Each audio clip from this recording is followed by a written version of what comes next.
This is a relay project. Real Talk starts right now. Here's Ryan Jesperson.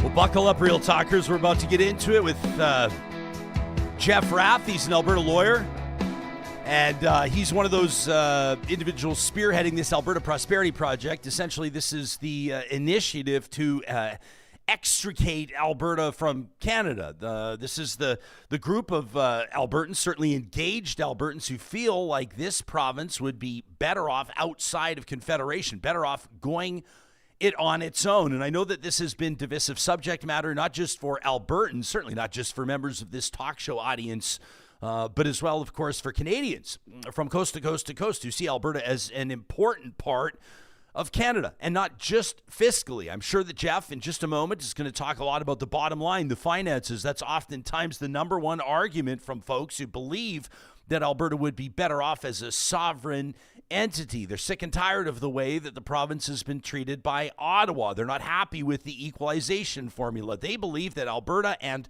her natural resources offer enough to provide optimism that the picture would be much more rosy for years to come without the rest of the country. I've had my cards on the table. Jeff certainly has his. You know how I feel about this. I believe, and my Canada includes Alberta. I believe that Alberta is an important part of Canada, and I believe that Canada is worth fighting for. But some fair questions over the past months and years have arisen. Questions like, what is Canada anyway? What does Canada stand for? What are the priorities? What does the nation represent? And those are questions that we will, I'm sure, debate today. We'll be looking to our live chat powered by Park Power, and we always welcome your feedback and emails to talk@ryanjesperson.com.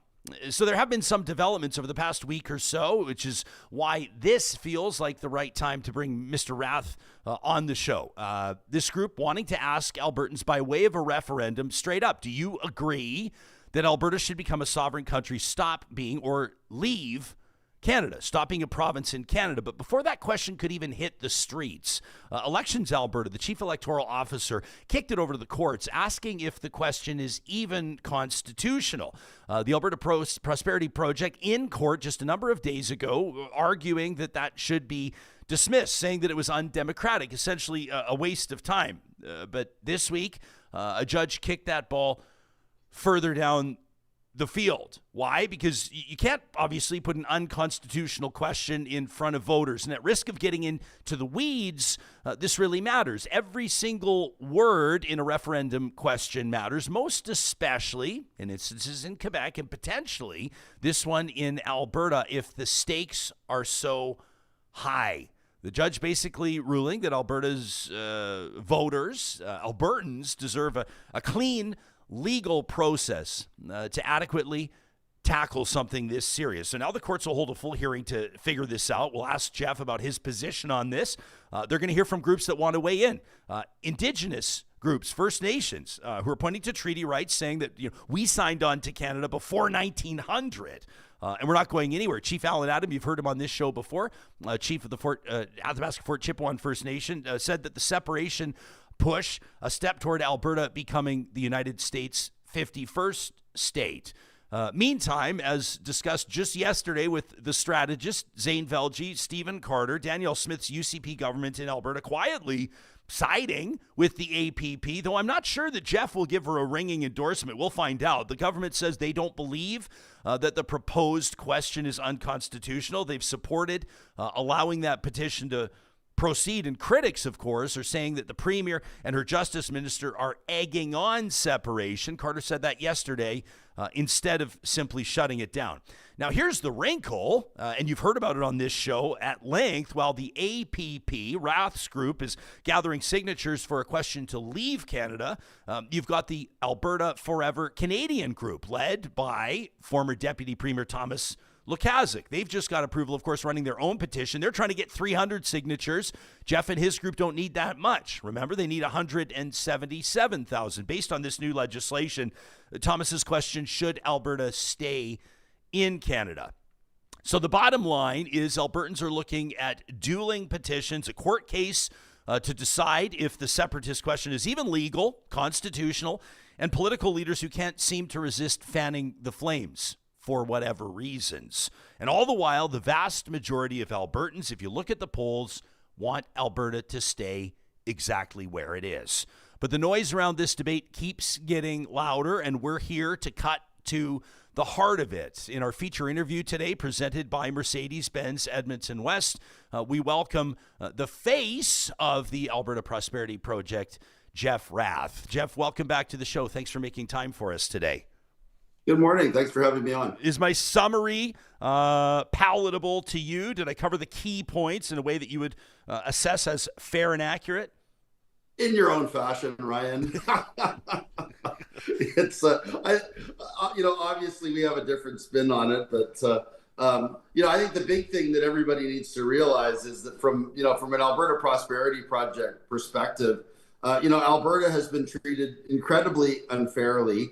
As an example, we have 6 Senate seats to the 30 in the Maritimes. The Maritimes have half of our population.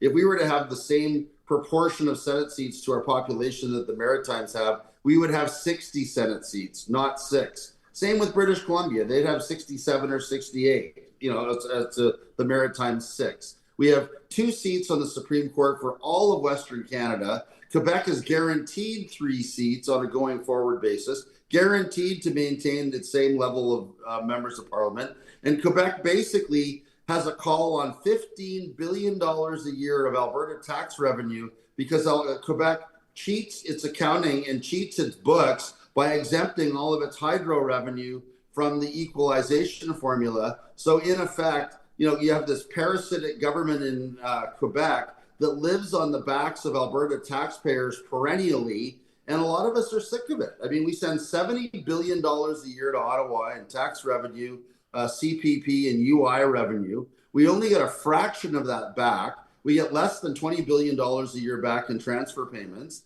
And, and people are fed up. I mean, if Alberta was free and independent, and I'd urge your viewers to go to albertaprosperityproject.com and download a copy of The Value of Freedom, a draft fiscal plan for an independent Alberta, you would see that in year 1 of independence, that Alberta would have a fiscal capacity surplus of between $30 to $50 billion a year after fully costing an Alberta Armed Forces at 3% of GDP, tripling the amount of money spent on Indigenous people in this province who've been kept in abject poverty by Ottawa. I mean, people in Alberta should be embarrassed and ashamed of the fact that Canada has presided over a system where First Nations in Alberta still don't have clean drinking water, that literally the life expectancy of an Indigenous person in Alberta is 19 years less than a non-Indigenous person.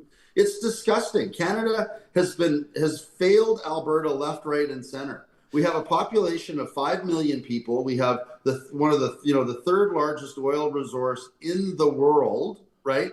And because of policies from Ottawa and the continued drive by Ottawa to destroy the economy of Alberta and to keep Alberta and Albertans becoming too powerful within Confederation, we have a GDP of less than $370 billion a year. Ireland, with a fraction of our land, a fraction of our resources, and the same population, has a GDP of over $550 billion a year. If we were free from Ottawa and had the lowest taxed, lowest regulated jurisdiction in North America, Alberta would boom. Our young people would be able to afford apartments when they left home, would be able to have good, well-paying jobs. We wouldn't have a 14% youth unemployment rate in this province. We wouldn't have an overall 8% unemployment rate, all brought to you by Mark Carney's, economics that have been a complete failure for this country. It's just time to go. Okay, so I mean, you obviously paint a pretty picture. for Alberta.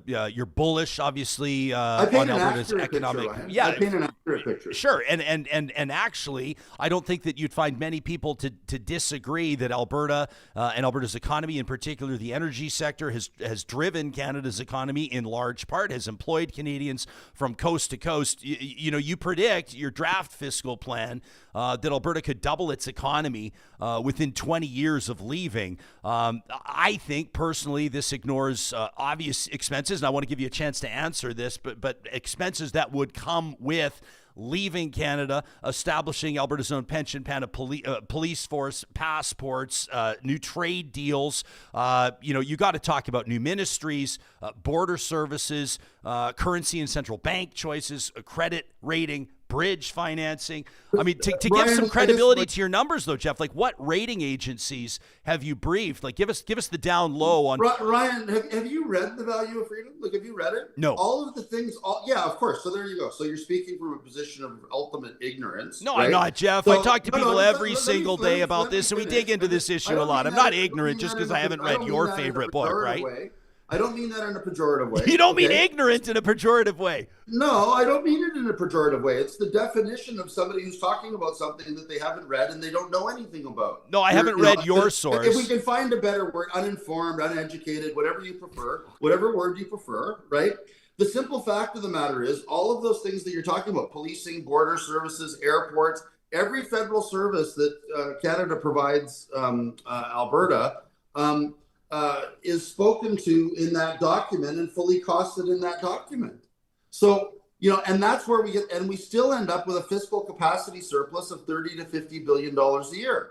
The other thing that's really interesting about that document is we were extremely conservative when we put that together. And again, the team that put that together included CEOs of Alberta financial institutions, actuaries, accountants, economists. It was a very, very robust team of professionals that was involved in running those numbers, vetting those numbers.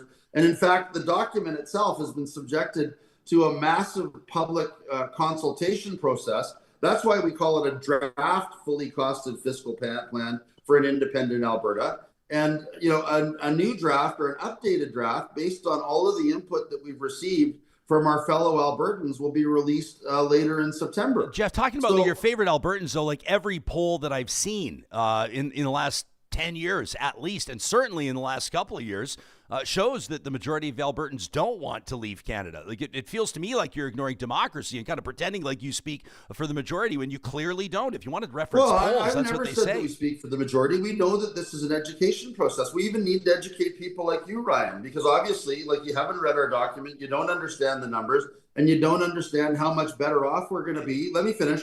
In an independent Alberta. So it's a process, right? And every week that goes by, we have more and more support. We're conducting town halls across the province that are literally sold out everywhere we go. We have more people showing up for our town halls. I went to the What's Next panel in Red Deer, and I was quite heartened to see that we had more people show up for an APP event in Red Deer a month prior than Danielle had to show up to her What's Next panel in Red Deer. The other thing that's evident from the What's Next panels, once you get rid of the noisy people, so the people that are yelling the C word and yelling the F word, and all the NDP and union people that are there screaming and yelling and trying to make a show of themselves, screaming expletives. If you get rid of all of those people, and ignore them, what's quite evident at all of those What's Next meetings is that the majority of the people in every one of those rooms is in favor of independence. Over 65%, I think it was a Leger poll, over 65% of members of the UCP are in favor of independence. Over 70% of federal conservatives that voted in the last election are in favor of independence. I doubt that. This is a growing movement. I think overall in the province, the support for independence now is currently over 40%. Yeah, well, that's your speculation. I mean, the one way to sort it all out would be a referendum question. I think you and I can both agree on that.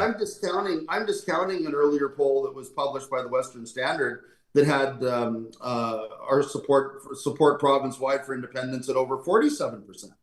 So I go to events and I'm speaking to people, on a weekly basis. I've had union shop stewards coming up to me and telling me that their membership is 100% behind Alberta independence. So Gil McGowan and I want to talk about the Forever Canada people in a minute. Sure. But Gil McGowan and all of the Forever Canada people are running around, the province trying to convince everybody that, that the unions are firmly, in favor of staying in Canada and the rest of it. That's not true of the membership. Rank and file members, cops, teachers, policemen, firemen, plumbers and pipe fitters, hardcore tradespeople understand the math of the math and know how much better they're going to be without federal income tax, without carbon tax, without GST, without all these federal taxes and regulations that literally make our lives miserable in Canada. Yeah, I mean, the average Albertan outside of Canada is going to be looking forward, in year one, looking forward to at least a 20% increase in their take-home pay when we get rid of all of those federal taxes and put in a single level Alberta tax, be it a consumption tax or a very low, 10 or 15% income tax. Jeff, promising people a 20% take-home increase in year one of a new sovereign nation is a bar set pretty high. And I don't doubt that at your events and at your gatherings, at your hosted town halls, of course you're going to find friendly crowds. I do want to say, we've spoken to a number of economists. We've spoken to industry experts for at least the 4.5 years that this show has been in existence. And I've not spoken with a single economist that shares your perspective that Alberta would be better off. We've got Melissa in our live chat right now, powered by Park Power. She says, Jeff believes that the Alberta of today will be the Alberta of tomorrow. When you're taking a look at where global oil demand is, when you're taking a look at some of the tariffs and how they're being hammered down, when you're taking a look at the future of the energy sector, how can you give people the confidence that Alberta's economy is going to look the same 10 years from now or 20 or 50 years from now that it does right now? Like Melissa, I've actually traveled to Washington. Well, you don't know what Melissa's done. And or whoever. I mean, these so-called economists. I've flown to Washington, D.C., and I've met with senior members of the Trump administration.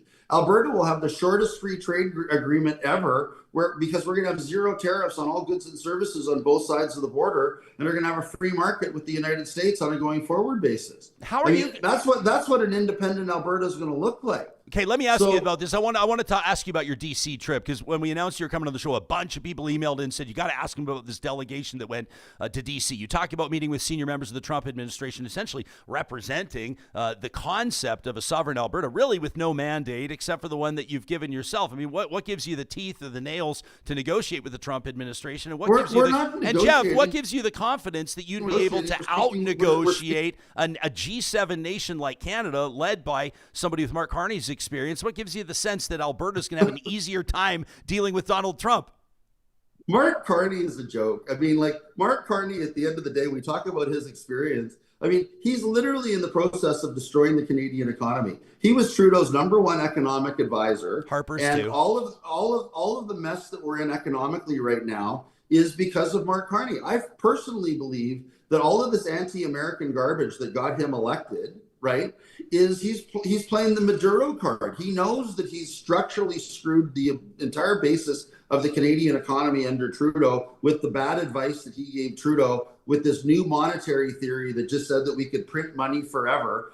Trudeau and Carney doubled the M2 money supply in Canada. So if everybody, when they go to the grocery stores, everything feels like it costs twice as much as it did 5 years ago, there's a simple reason for that. The government of Canada doubled the M2 money supply, so our money's worth half as much. That's what Mark Carney did to this country. We're now in a recession in Canada that nobody in the mainstream media is talking about. It's just true, we are.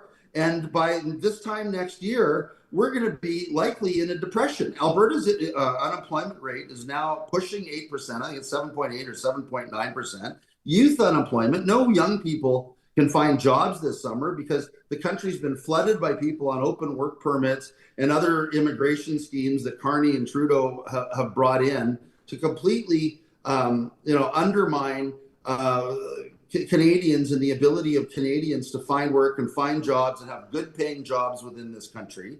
I mean, all of it's ongoing. I do agree with you. Don't talk to me about Carney being some sort of genius. He's a genius at destroying the country and destroying the economy on behalf of his buddies in the World Economic Forum. You're more than welcome to greatly dislike the Prime Minister of Canada. I suspect you probably didn't vote for him. I don't even know the man. I'm just saying from an Well, I mean, you called him a joke. I'm just saying. From an economic perspective, he's been a disaster for this country. I'm just saying, Jeff, like he's been the governor of the Bank of Canada. He's been the governor of the Bank of England. He's got some experience. I'm not here to carry water for Mark Carney. I'm just saying that I don't think that negotiating with the United States would be as easy as you think. Who did you meet with in D.C.? Like, who did you talk to, and how did those conversations go? We've been asked because the discussions are ongoing, and we're going to be going back to Washington in September. Talking to who?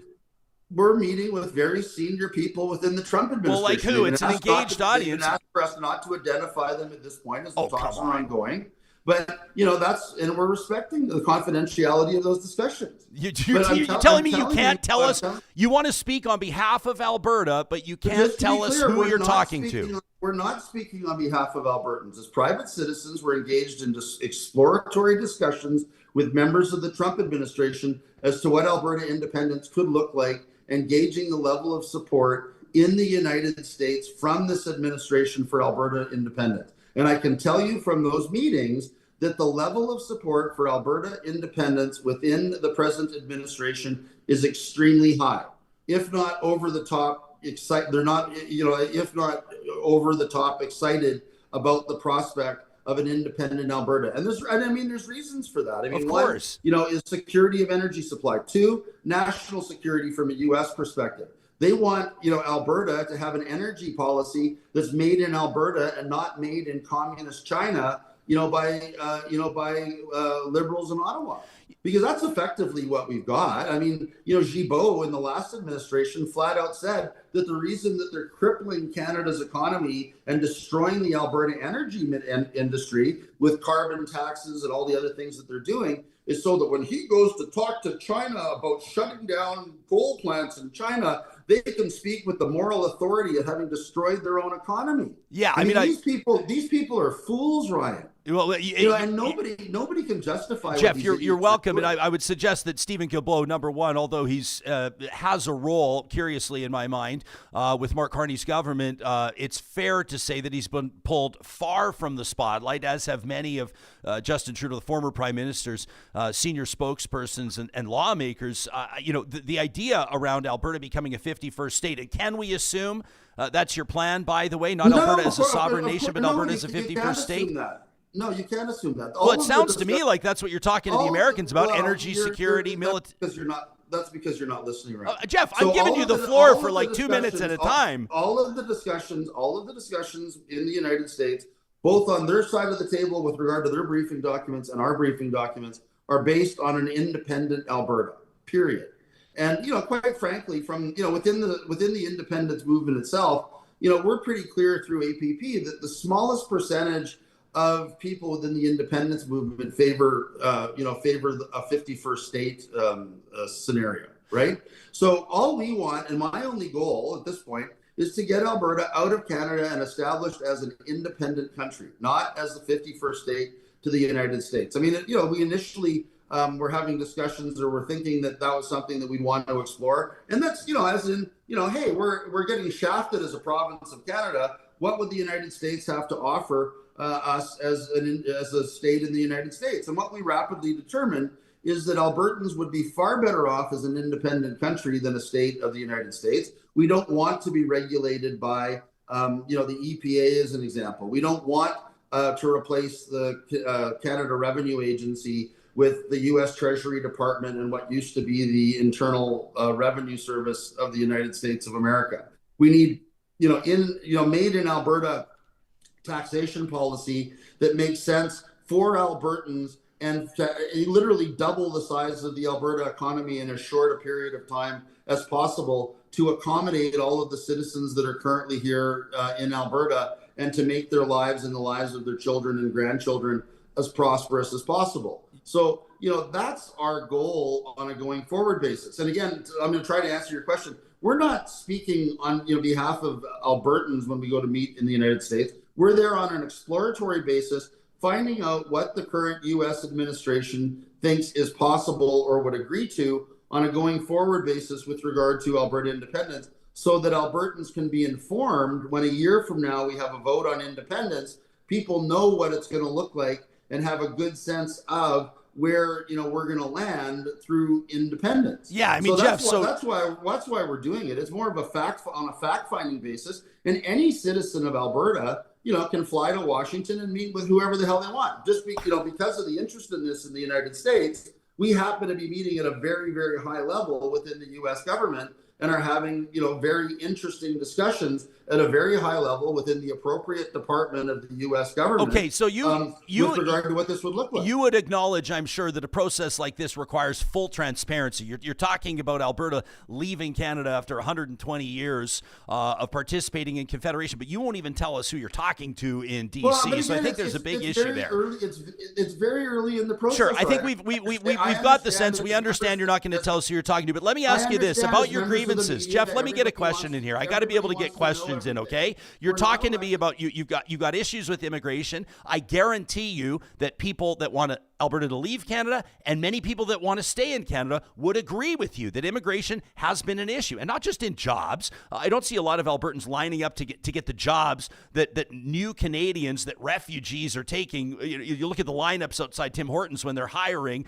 You look at what they're doing to harvest berries in Abbotsford, BC. I don't see a lot of Canadian post-secondary students lining up for those jobs. But the Carney government has clamped down on immigration until further review. They got rid of the consumer carbon tax. A lot of the stuff that you're complaining about, you're already getting. The government's delivering on it. I'm not endorsing this Liberal government. I'm just saying that negotiations are happening. Advocacy is happening on behalf of the United Conservative government representing Alberta. You've not been tapped on the shoulder by the Premier. You're not representing anybody that's holding elected office. You have no mandate from the province of Alberta to be conducting these negotiations. And you're talking about getting rid of a ton of regulations. You want to get rid of all these taxes. You want to get rid of everything. Who wouldn't want to pay less tax? But what about things like international investors? What about things like investor confidence? All these union members that you talk about that you claim want to leave Canada. They want Alberta to stand as a sovereign state. Do you think that they've even considered for a second what the implications could be with the big picture investments, the multi-billion-dollar investments in the sectors where they're working? Ryan, that union members are stupid? Are you suggesting? Oh, Jeff, come on, man. You know I'm not saying that. Don't put words in my mouth. No, but that seems to be what you're suggesting. No, I'm not. I'm just saying I don't think that you are presenting the facts in good faith to these people. All of us have considered all of that, Ryan. And unlike a lot of the people on your side of this debate, we're confident. The majority. We're confident that businesses, thrive and want to locate in low tax, low regulatory jurisdictions. So all of this suggestion that somehow or other that businesses are going to be fleeing Alberta and nobody's going to want to locate here because they're going to have to pay so much less tax and have so much less regulation is ludicrous. And then, even Jason Kenney and Nancy Southern, when they decided to put their little oars in the water and try to talk about this, we were meeting with people from, Korea and Japan, and they're worried that if they invest in Alberta, how are they going to get their product out of Alberta? It's like, Jason Kenney and Nancy Southern are paid millions of dollars a year to be professional communicators. Yet apparently they're too dumb to tell people from Korea and Japan, don't worry about it. Nobody's going to be shutting down the rail lines. 75% of British Columbia's goods from ports in British Columbia flow through Alberta by rail to Ontario. We're not going to be shutting down rail lines and having no goods leaving Alberta to go to the coast to be put on container ships to go to Japan or Korea or wherever. I mean, the reality of it is that, we think that Alberta is going to be far better off from a business perspective following independence than after. We're not Quebec. This isn't going to be people fleeing Alberta because, they're afraid of being stuck in a unilingual, one language ghetto run by socialists. I mean, before we vote for independence, we're going to release a model Alberta constitution to be adopted at a constitutional convention that will demonstrate that Alberta will be the most free jurisdiction in Canada. And far from anybody suggesting that, charter rights or Indigenous rights are somehow at peril, we're going to make it clear that those rights will be entrenched in an Alberta constitution, and that as far as charter rights go, we're going to we'll likely do away with the restrictions under Section 1 of the Constitution Act 1982 and the notwithstanding clause. So Albertans' rights will have much greater protection in an independent Alberta than they do now. And that's why a lot of us are involved in this. Of course, we were absolutely disgusted with what went on, with Jason Kenney through COVID, and Trudeau, telling unvaccinated people that they couldn't get on airplanes, trains, ferries, couldn't go to restaurants, couldn't go to hockey games, all of that foolishness with regard to vaccines that they knew weren't stopping people from getting COVID or spreading COVID. Yeah, I mean, I know we're sick of, people that are involved in this movement are sick and tired of having idiotic politicians being elected who think that it's okay to listen to bureaucrats and just take people's rights away from them on a whim. Yeah. Okay. You've been clear. You've been on the show about a year ago talking about this vaccine injury class action. And I'm going to talk to you about that before we let you go, which isn't anytime soon, by the way. I want to give you a chance. I really appreciate the opportunity, Ryan. Well, listen, this is what we want to do, Jeff. You and I obviously completely disagree. I happen to be a big fan of the traditions that we've heard of in past with dueling politicians who on camera couldn't stand one another but would still go for a beer and seek to understand one another, and that's what I'm trying to do today. I will say a couple of things. We're going to take a quick breath. You can top up your coffee and we'll come back. I want to put something that Jason Kenney just said back in front of you, but I will reference, I mean, you talk about Nancy Southern. People have heard about a small little company called ATCO. She's Ms. Southern, obviously one of Alberta's, the matriarch of one of Alberta's most successful families.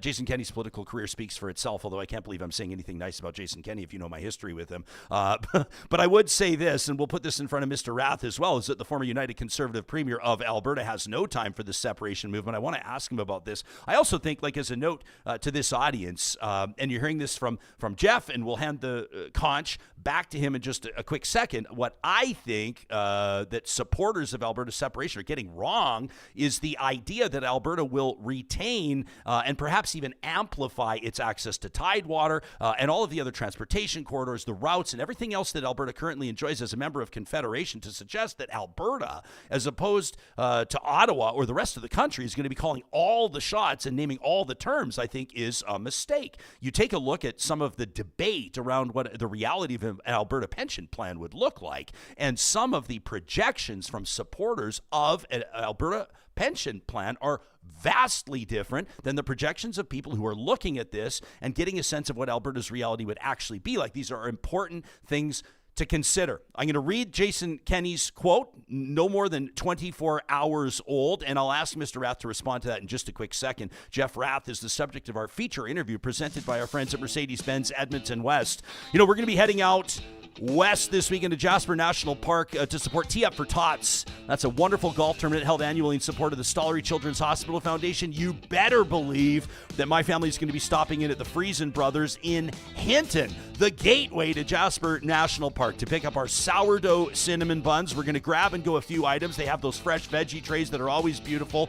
And of course, those Friesen Brothers made-to-order sourdough sandwiches. It's a tradition for our family. You got to make it one for yours as well. If you haven't yet discovered Friesen Brothers, they're in 16 different Alberta communities, proudly Alberta grown, Alberta owned. They're celebrating 70 years here in 2025, and we offer our incredible congratulations to them. This was a small butcher shop in Hinton established 7 decades ago by Frank Loveson, a member of the Order of Canada, and his family, his kin, still running this impressive Alberta company. That's Friesen Brothers, online at friesen.com. This is the time of year where a lot of successful Canadians are going to be taking a look not just at their accomplishments, not just at the businesses that they've built, but also at their retirement goals. At North Road Investment Council, they're working with Canadians that have done exactly that, built successful careers, but they now want to ensure that their wealth is being organized to deliver a successful retirement. The typical North Road client is coming from an analytical or detail-driven profession, engineers, dentists, architects, with at least $2 million in investable assets. If that sounds like you, the team at North Road is open, wide open to a conversation. You can visit their website, northroadic.com. Learn more about their digital risk advisory service. Literally nobody else is doing it the way that they do, protecting you and your family's wealth and online security. Again, that's northroadic.com. That's North Road Investment Council. Have you ever thought about opening up your energy bill and seeing zeros across the board? You ever thought about paying less and maybe the peace of mind that might bring? It's never been more doable to go solar. And the team at Kuby Energy wants this all over your radar. Check them out online. That's kuby.ca, kuby.ca. Between the Canada Greener Homes Loan, this is a 10-year interest-free loan, plus programs like the Clean Energy Improvement Program. You don't have to shell out the full cost up front to get started with solar. You can turn your roof or any extra space, I'm looking at you, ag producers, into something that actually will save you money long-term. The team at Kuby will walk you through every step of the way. Cut those energy bills, plus make a move to a cleaner, brighter future. Check out kuby.ca/solar to get your free quote.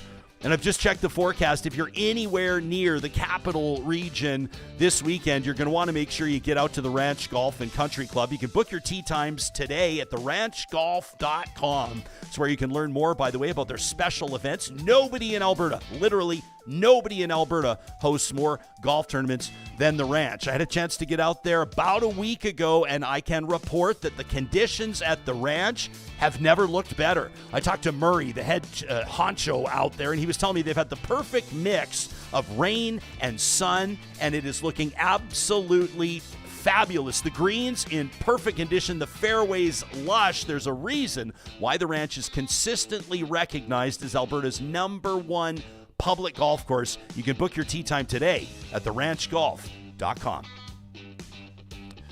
We're talking to lawyer Jeff Rath with the Alberta Prosperity Project. Jeff, I wanted to put this in front of you. I'm not sure if you saw it, but on the heels of Pierre Poilievre's win in that Battle River Crowfoot by-election, of course, that was just on Monday of this week. Jason Kenney comments the following, quote, "This by-election result once again unmasks the Alberta Separatist movement in quotes, as a completely empty shell." The former premier says the two Separatist candidates, one from the ironically named United Party of Canada, got 1.5% of the vote between them in the riding that would be ground zero for Separatist sentiment. Kenney says the candidate whose campaign slogan was Canada First, that's Pierre Poilievre, won over 80% of the vote. Kenney says this follows the Separatist humiliation in a provincial by-election 2 months ago in the only riding ever to elect a Separatist in Alberta, back at the height of Pierre Trudeau's National Energy Program. Kenney says this is a clear message that the effort and noise around a referendum on secession is a pointless distraction from the important work of building a stronger and more prosperous Alberta and fighting for needed reforms in Ottawa. Your thoughts? I think he's wrong. I mean, the simple fact of the matter is that there wasn't, it wasn't a vote on Alberta independence. It was a vote on, which Federalist candidate did people feel the most comfortable with, going to, the Parliament of Ottawa, in Ottawa to represent them. So, the result was unsurprising. It certainly wasn't, as far as I'm concerned, a vote on independence. And, Jason Kenney's wrong about a lot of things. And I think he's wrong about this as well. I mean, he doesn't understand that, he won't even pay any attention to the polls that say that, that 70% of federal conservatives in Alberta now favor independence, and that's just the fact. So, I think he's out of touch with his base. I mean, I thought it was really funny, a number of years ago, years ago now, it seems like that, but, 4 or 5 months ago, Kenney pops out of his little gopher hole to smell the air and see whether, when is the appropriate time to stab Poilievre in the back and take a run to be conservative leader again. And but his first tweet out of the box was to call me a traitorous kook.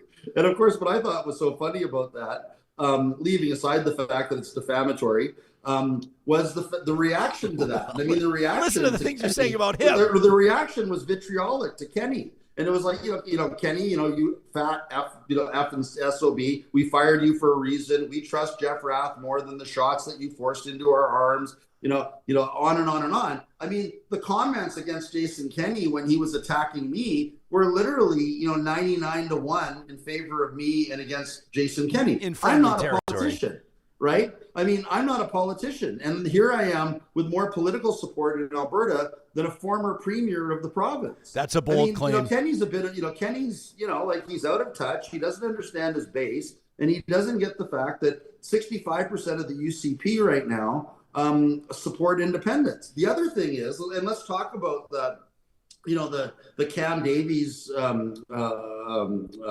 issue in Olds Didsbury. Cam Davies, and again, it demonstrates what we know within the movement.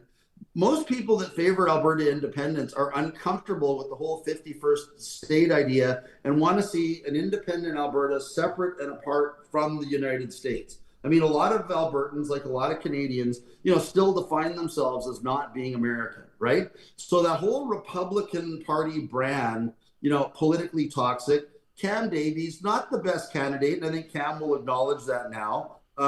With his history of having been convicted by Elections Alberta, of running phony, corrupt, stalking horse campaigns for Jason Kenney, interestingly. So, Jason Kenney and Cam Davies were engaged, and I can say this without being sued, because Elections Alberta found this as a fact and went after both of them. Cam Davies and Jason Kenney effectively were engaged in election fraud, running a phony candidate in the provincial, in the leadership that Kenney won, as a stalking horse so that Kenney could sneak up through the middle. It's worth pointing out that the RCMP investigation turned up nothing. That should be on the record. Well, no, but Elections Alberta did fine Cam Davies for his conduct and found that the conduct was inappropriate. So, let's not forget, for a minute that, Jason Kenney and Cam Davies were, in cahoots, running dirty campaigns to try to trick people into voting for Kenney, right? And that's who we're talking about when we're talking about Jason Kenney. Jeff, so I want to loop in. And Cam Davies. So I mean, having Cam Davies, run for office, it's kind of like having a convicted criminal babysit your kids, right? It's not something that people would normally do. On top of it, we'll acknowledge flat out that Danielle Smith has immense popularity in Alberta. I mean, in rural Alberta, Danielle Smith is beloved. Even amongst our membership, people really, really like Danielle Smith and are hoping, against hope, that she'll come over to our side when she understands the amount of momentum, that's on our side of the table. Jeff, do you see Danielle Smith? Do you perceive Danielle Smith to be an ally in this? Do you see her as an ally for your cause? No, we don't. I mean, she's clearly stated that she's in favor of, quote unquote, strong Alberta or sovereign Alberta within a united Canada. That's not what any of us want. We want Alberta. We want Ottawa completely out of the picture. Do you think want Trudeau waking up in the middle of somebody like Trudeau waking up in the middle of the night and just on a whim deciding he's going to take everybody's firearms? Yeah, but Trudeau's gone, man. Trudeau's gone. No, right? but again, Carney's just as bad or worse. He's doubling down on Trudeau's policies. He wants to basically bankrupt every car dealership in Alberta next year by No, don't make a face like that, Ryan. I have friends that manage car dealerships, that own car dealerships. So do I. That literally are talking about maybe having to close their doors next year when they're forced to have 20% of their inventory in EVs that nobody wants to buy. We talked to Raheem Mohammed from National Post about this yesterday. I'll refer people to that episode. They can check it out. That's our August 19th episode. I do agree with you. I think that Mark Carney will walk back his EV mandate as well. For people that haven't paid close attention, they want to see 20% of EVs manufactured, sold in Canada by 2026. The market's not there. You're right. Car dealerships are not selling as many EVs. You're right. And I wouldn't be surprised to see that as Pierre Poilievre's number one perspective. People can check out our highlight from the August 19th show for more on that. Jeff, believe it or not, we represent perspectives from across the political spectrum, right? Do you think that you have a better sense? You and I agree on a lot of things. We just don't happen to agree on Alberta independence. Which is a big thing. Far better off. And you for some reason have this emotional attachment to the Canada of 40 years ago that we all grew up in. Yeah. I mean, for me, Canada was over the day that Trudeau invoked the Emergencies Act and started trampling little old ladies in the street with riot horses simply because they're in Ottawa protesting government policy. Okay, so let me ask you this. I mean, Canada's done for me at that point. Yeah, I mean, and listen, obviously COVID was a very difficult time for everybody, and Justin Trudeau wore invoking the Emergencies Act, and you could argue that contributed in large part to his plummet in popularity. I think you and I could both agree on that. Jillian is on our live chat right now, powered by Park Power, your friendly local utilities provider. Jillian shared with us, Jeff, that she's lived in the UK. She's lived in Quebec. She says that 10% of the value of her investments in Britain evaporated the moment that Brexit occurred. She said she's never got that back, but she says Jeff eventually showed his true colors here on the show this morning. He's not about what's best for Alberta. He's about personal grievances like vaccines, like Quebec getting too much, like too many immigrants taking jobs that we don't want. That from Jillian. I mean, at the end of the day, Jeff, I mean, here's the focused question. Is Alberta separatism for you about building a future for our kids, about protecting society's most vulnerable, the elderly, the newborn, those that are living with disabilities? Or is it about, fueling grievance politics for a few adults that are mad at Ottawa? I mean, that's just silly. No, it's not. You're going to have to convince people. People aren't going to vote to leave. Jeff, people aren't going to vote to. Jeff, you can't let me tell you this. You can't assume that everybody's read that publication. You got to be able to make your compelling argument to the general public. And if people are going to vote, if I know anything, you talk to anybody over the age of 55, and when they talk to you about why they're most, with the exception of people that are on fixed incomes and they're struggling day to day, which is a very real issue. You and I can both agree with that. But the majority of people, when they're bitching about income taxes, when they're bitching about carbon taxes, when they're bitching about the cost of living, what do they invoke more than anything else? Not themselves. They're worried about their grandkids. When they're talking about debt load, when they're talking about Canada or Alberta's credit rating, they're talking about their grandkids. You've got to be able to convince people that this is going to be a smart move 50 or 100 years from now. Yeah, and of course. And I mean, that's why we're doing this. And the reason I was holding up that document is that entire document is about creating a wealthy, prosperous future for our children and our grandchildren.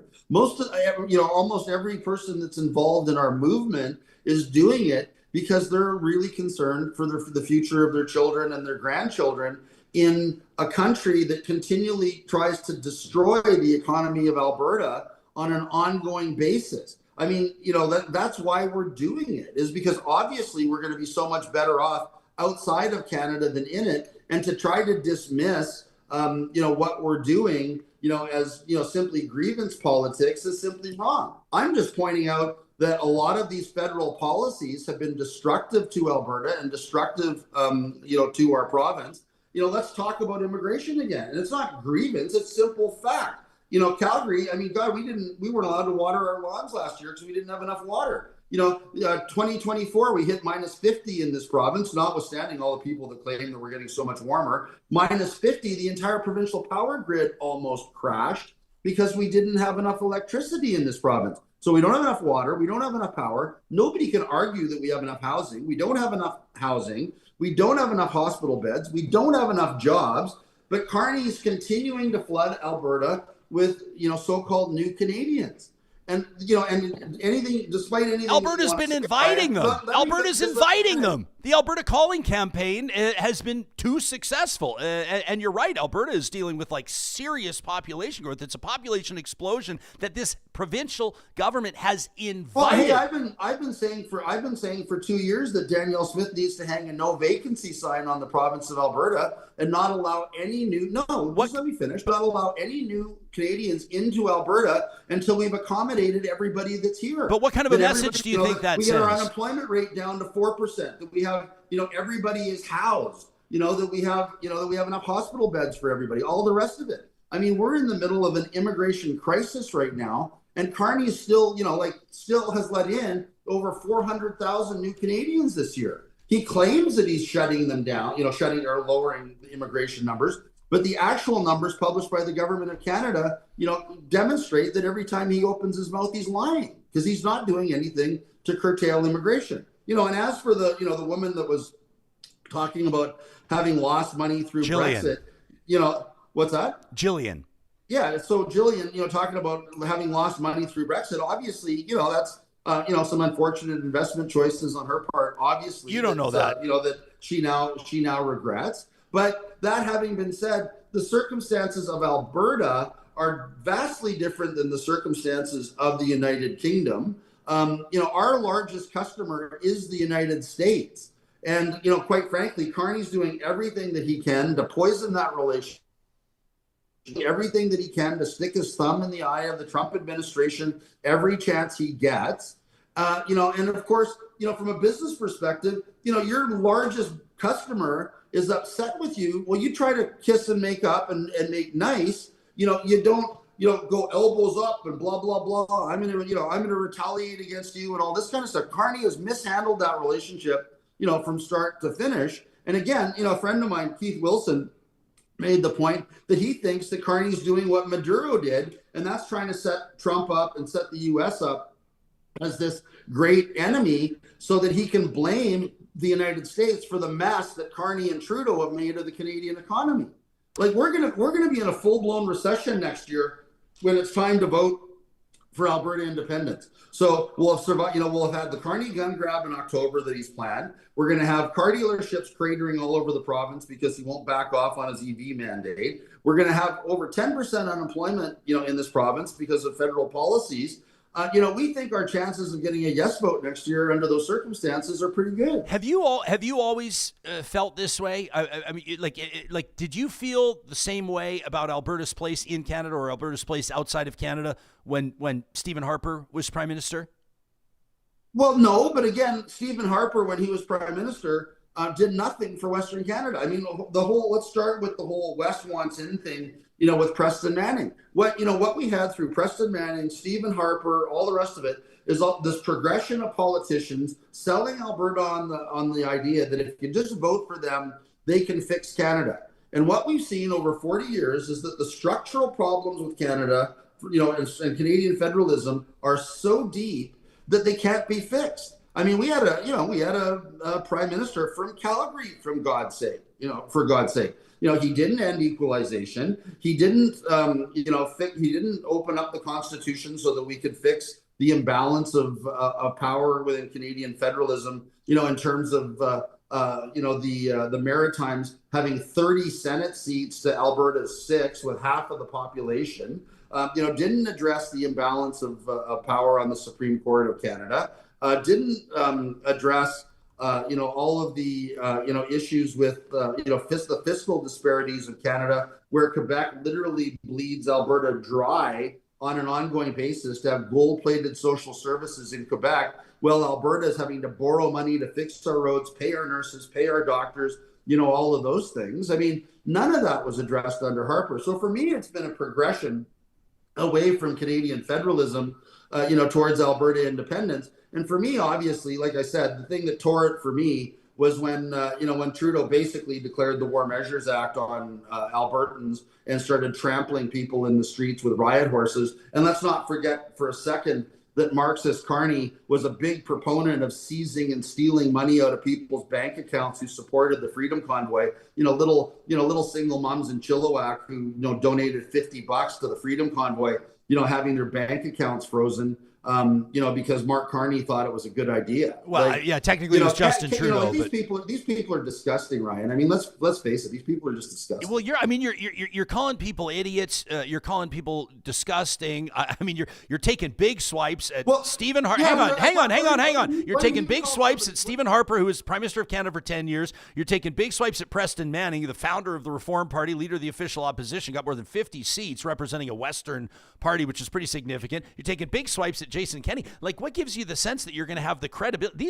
That's like three of that's like part of the Mount Rushmore of Alberta conservatives, at least over the past 50 years. I'm just saying to you, Jeff, like, you've got to be able to make this palatable. If you want this to work, of course you're entitled to your opinion. It's almost like you're saying I'm not entitled to mine. Of course I'm not, Jeff. I love that you're sharing your opinion, but I'm just saying, like, you've got to be able to sell this to the public. You've got, like, if you're the face of this movement, walking around calling, like, the former Conservative Premier, the former Conservative Prime Minister, the former Conservative, or at least Reform Party official opposition leader, like a bunch of idiots that don't know what they're doing. I just think that generally speaking, you have to get like 2.5 million Albertans on board with you, man.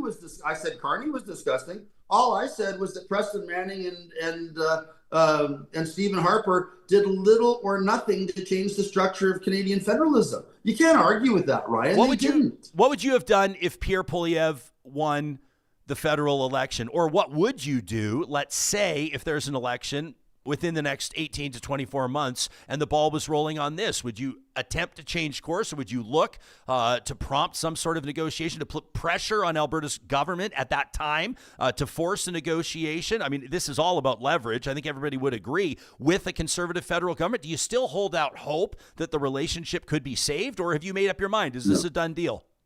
Well, as far as we're concerned, I mean, everybody that's working within APP, we're fully committed to Alberta independence, and we see federalism, and federal politics and federal politicians other than in the context of a negotiation for full independence, is nothing but a distraction. Pierre Poilievre, out and out said that he was going to do nothing to address equalization. He also said that he was going to do nothing to address supply management, right? So as far as I'm concerned, on that basis, he's not much of an Albertan, right?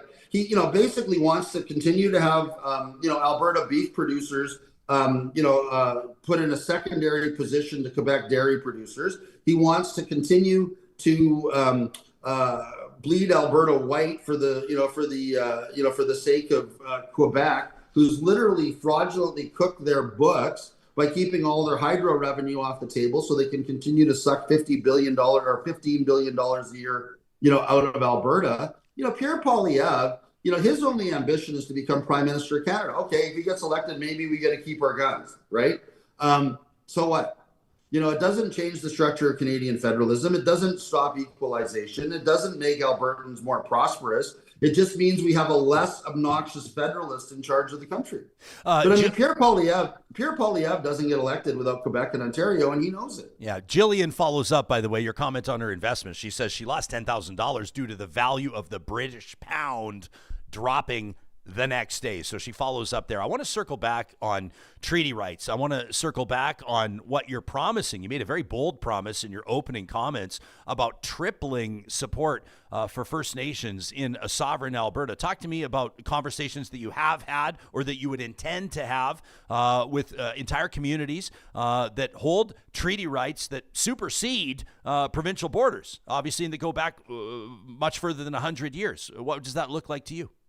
Right. Well, first of all, one of the things that we're, encouraging all of the chiefs to internalize is how much better off their communities are going to be with $15 billion a year no longer going to Quebec and having all of that money stay in Alberta. So a substantial portion of that money can go to help lift them out of the poverty that the government of Canada has placed them in and kept them in. Right.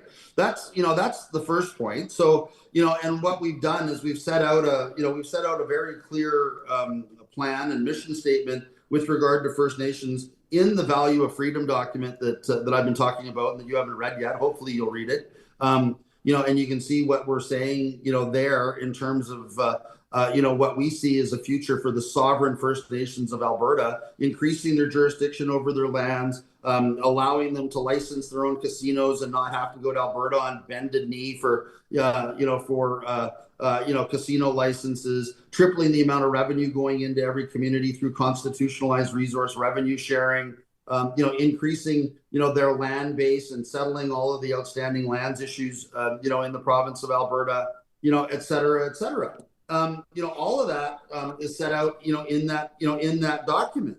And of course, what we say, in that document is that, that even the question of, the First Nations relationship with the Crown, is open for discussion in the context of a new Alberta Constitution. I'm very ambivalent on the issue. Like we have a lot of, people within the independence movement that want to end Alberta's ties to the monarchy. I'm not one of them. I'm ambivalent on the issue, and I could just as easily see in an independent Alberta with a new structure of government, with an elected legislature, Senate, elected executive, simply promoting the lieutenant governor to governor general and maintaining, our ties with the monarchy. There's lots of independent republics within the Commonwealth that have maintained their ties to the monarchy. Have you sent a delegation to discuss this with unnamed senior officials at Buckingham Palace? We don't need to discuss it with Buckingham Palace at this point. It's not, it's not, at this point, again, this is a work in progress, Ryan. It's a marathon. It's not a sprint. We think it's far more important to nail down what our ongoing economic relationship with the United States is going to look like, rather than, trying to get a meeting with King Charles to find out how he feels about Alberta becoming an independent, sovereign republic or commonwealth and member of the Commonwealth. I suspect. I think that's an issue that's going to require discussion of Albertans at large, and there are a lot of Albertans that feel very close ties to the monarchy. Sure. I personally know lots of guys. Strangely enough, that I played polo with and whatever over the years. You played polo? Oh yeah, I live in horse country. I mean, polo is the most fun you can have on a horse. I'll tell you that. Yeah, unless you're Christopher Reeve. Yeah. What's that? Yeah, I said unless you're Christopher Reeve. He broke his neck jumping. Actually, his horse balked it. I shouldn't wisecrack about that. That was a tragedy. No, hey, Jeff, let me ask you. So I want to put a couple of comments in front of you. Corradetti Motorsports is watching us live this morning on YouTube. Appreciate that. Says the Separatist needed to undertake an exploratory committee that looks at separation, but when they just look at the speculative good and don't talk about the risk, it shows that this is just grievance politics. Ed is watching, says, how can Mr. Rath make any political promises on any subject with any authority? He doesn't even lead a political party. How does he plan to become the leader of an independent Alberta? You're not presenting yourself as the leader in waiting, are you, Jeff? No, of course not. I have no intention of ever running for public office ever. I mean, I look at this, I'm a lawyer. I've done lots of big projects over the course of my life, and that's what I look at this as. It's just a project. I mean, and the project is to get Alberta the hell out of Canada. So what would happen? I have no intention of standing for leader or any political position whatsoever. Okay, so let's say that this referendum goes through. Let's say that it passes. Let's say that Alberta leaves. For the average person that wants this answered in layperson's terms, does Danielle Smith become the nation of Alberta's first prime minister? Take us through this. If she plays her cards right, she well could be. And all the power to her. We'd be happy to have her do that. I mean, our own. Well, you keep saying we. Who's we? I understand it's you and your group, but you got it. There's 5 million people here. Let's start with the 250,000 people that have already signed, have logged onto our website and have provided us their actual names and addresses and contact information to sign our petition. Are you saying you have 250,000 people signed up already? Yeah, absolutely. Okay. So, and maybe that's a good segue into the whole Lukasik thing, because we're having a good laugh over that right now. Okay, take us into it. One of the things that's happened is that some people I think a lot of people are aware because it's become quite notorious. The electoral officer referred our question, do you agree that Alberta should become a sovereign country and cease to be a province in Canada, to the court on the basis that it's, not on the basis that it's unconstitutional. The section of the CIA or the Citizens Initiative Act says may refer a question to the court to ask the court if it's constitutional. So the electoral officer hasn't even said or suggested that our question is unconstitutional. It's just referred to the court, to ask the court whether it is or not. So let's be clear about that. But one of the funniest things was that when we were recording initially on the first day, we're arguing about whether or not this entire reference should just be thrown out on the basis that the electoral officer can't even identify how the question itself is unconstitutional, and on the basis of the Quebec secession reference and the Clarity Act that makes it clear that a process for a province to secede from Canada can take place within the Canadian constitutional order. So our question for the court was, how can asking a question that seeks to amend the Constitution in and of itself be unconstitutional? Because that would mean you can never amend the Constitution. We still don't have an answer to that question. But interestingly, in the context of that, I brought up Thomas Lukasik's so-called petition question, do you wish Alberta to remain in Canada, yes or no? And I said, obviously, Judge, if people were to vote no to that question, that raises some of the same questions that are being raised in the context of our question. The judge right away says, oh, Mr. Rath, we all know that question is a legally irrelevant nothing burger. Those were the exact words of the judge in describing Lukasik's petition question. A legally irrelevant nothing burger, which is what the judge said. Nothing burger? Said nothing burger in open court. And we all killed ourselves laughing. I was focused on the judge and looking forward. I didn't get a chance to see little Tommy Nothingburger's face when the judge said it, but it was awesome, right, that the judge would say that. So of course, it could just confirm. And then he went on later in the hearing to again reiterate that question has no legal consequence. It's not legally binding. It doesn't come anywhere close to meeting the conditions of the Clarity Act in the same way that our question does. And that's why he's saying that the issue that we raise is a very serious issue, because the question that that Mitch Sylvester has put forward was drafted with Section 1 Sub 3 of the Clarity Act in mind. That is a clear question from Canada, and we are putting that question forward as a constitutional question seeking an amendment to the Constitution, right? Whereas, the Lukasic's question and the so-called Forever Canada question, they didn't even want it as a legislative proposal so that they could change legislation. They put it forward as a policy proposal, right?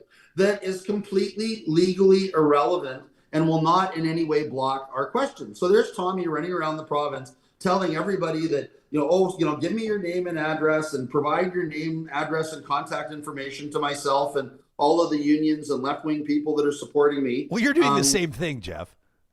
No, but again, the big difference is like APP isn't, we're not unions, we're not parties. We're not going to be using our information for anything other than the purpose that we're using it for. I think in Tommy's case, there's an open question as to why they're gathering these signatures on a legally irrelevant nothing burger of a question that in effect is a phony question. It's a scam or a sham on the province of Alberta, where he's trying to convince people that what they're doing, it makes any sense at all from a legal perspective when it's not. The other thing that's really funny, and of course I overheard little Tommy talking to the media about what their whole strategy is.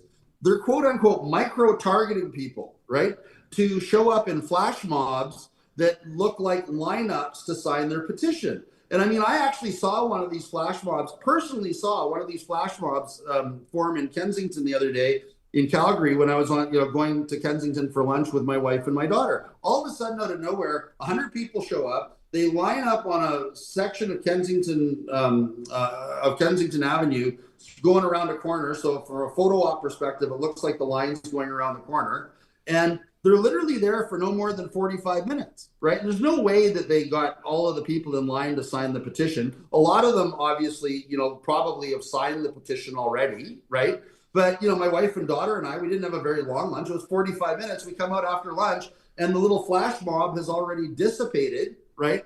And disappeared. And we're getting in their cars to leave because it's just an exercise trying to fool Albertans into thinking that they've got momentum and they've got people, behind what they're doing. They would right? they would say the exact same thing about you, I guarantee it. Yeah, well, whatever. I mean, I personally witnessed this. I mean, we go to towns like Breton with a population of 350 people. We have 150 people show up in a little town hall in Breton. We're going across the province, and these are real people. They're not being micro-targeted. They're not whatever. These are people that are very concerned for their children, their grandchildren, the futures of their family, and they're coming out to learn about Alberta independence. And, and they leave, like literally half of the people showing up at these events are, first time attendees at APP events. And, almost unanimously, the people that leave these meetings are in favor of independence. We've met with literally tens and tens of thousands of people from one end of the province. Every week now, we've got 3 or 4 events from one end of the province to the other. We've had more people show up at APP events than Danielle Smith had show up for her What's Next panels. And again, as I said earlier, we've been attending those What's Next meetings. We've got supporters and members of APP that are attending those meetings out of interest to see what's going on. And what we're being told is every one of those meetings, over 50% of every audience is pro-independence. And they're asking Danielle, like, what the hell are you doing talking about pensions? Why are you talking about policing? You should have done this 2 years ago. Under the Free Alberta strategy. You had a mandate to do that when you were elected. Okay. Why are you asking us to have a referendum on issues that you were elected to do in the first place? Jeff, right? What happens if this referendum goes ahead? Let's say you get your wish. Let's say it's put in front of Albertans and it fails. Let's say it's somewhere between 15 and 35% and it fails. Then what for you? Then what for the movement? Well, I mean, we roll up our sleeves and we go back to work. I mean, the problem is if it goes forward under the CIA, under the Citizens Initiative Act, according to that legislation, we'd be barred from 5 years for bringing the question forward again, right? But that having, and quite frankly, like one of my good friends is a very, very strong federalist. And he showed up, in court last week, and he said, Jeff, I'm here to support you and support, what you're doing in court. He said, obviously, we disagree on whether Alberta should become independent or not. And this is a good friend of mine. And I have nothing but respect for him. But he says, what I'm really concerned about is that all of these people, Lukasik included, or especially, think that they should be able to stop Albertans from voicing their opinion on this issue. He's looking forward to being able to vote no to keep us from being able to ask the question again for 5 years in a legally binding way. Okay. And I respect that. We're good friends. Yeah, right? In the same way I respect your opinion. I don't agree with it, but I respect it. Yeah, I don't agree with you either, and that's perfectly fine. I appreciate you showing up to talk about it for more than an hour now. I will say this, at the end of the day, I do agree with you and support the idea of this question being put in front of Albertans. I would like to see it addressed. I would like to see results. I would like to see numbers. All of this is speculative. The polling that you're citing, it's kind of funny when you talk about polling. A lot of times, if the polling supports your argument, you'll support. I'm not talking Jeff Rath. I'm talking anybody. If the polling supports your argument, you like the polling. If it doesn't support your argument, you don't like it. I support this referendum. I would like to see the question put in front of Albertans. I would like to see the result. And once we have the result, then I would like everybody to be able to move on. Before we thank you for your time, Jeff, let me ask you, the last time, your first interview with us, that was on the 28th of August of 2024, when you and your colleague, Eva Chipiuk, were talking to us about class actions, suing both the Alberta and federal governments, representing a number of people who had sustained vaccine-related injuries. I know that many people that remember that interview from the 28th of August in 2024 will be curious to know the status of those class actions. What can you tell us? Oh, okay. Well, we're moving forward. On the business class action, the government of Alberta, appears dug in and adamant that they had the right to destroy businesses in Alberta and bankrupt citizens of Alberta and drive people to suicide with all of their COVID lockdowns and business closures without paying any compensation. So that action was certified, interestingly, by Justice Feasby, the same justice we're in front of in the independence reference case, right? Certified by Justice Feasby. The Alberta government is appealing that decision, or has appealed that decision to the Alberta Court of Appeal. We'll be having a hearing on that this fall. The vaccine class action hearing on certification is scheduled for the spring of 2026, and we're working forward, on both of those cases, both on the Alberta government appeal of the business class action certification and on the vaccine class action certification. Okay. Interestingly, on the business class action certification, what everybody needs to keep in mind is that Justice Feasby literally found, and again, let's talk about Jason Kenney again, found that, Jason Kenney was engaged in a plausible misfeasance in public office when he deliberately deceived the population of Alberta into thinking that Dina Hinshaw was the one issuing these COVID orders, when in fact they were actual orders issued by Jason Kenney and his cocktail cabinet, that literally telling Dina Hinshaw what to do, right? So that's one of the grounds that action is moving forward on, is the fact that, the Justice Feasby found that Jason Kenney and his little cocktail crew were engaged in a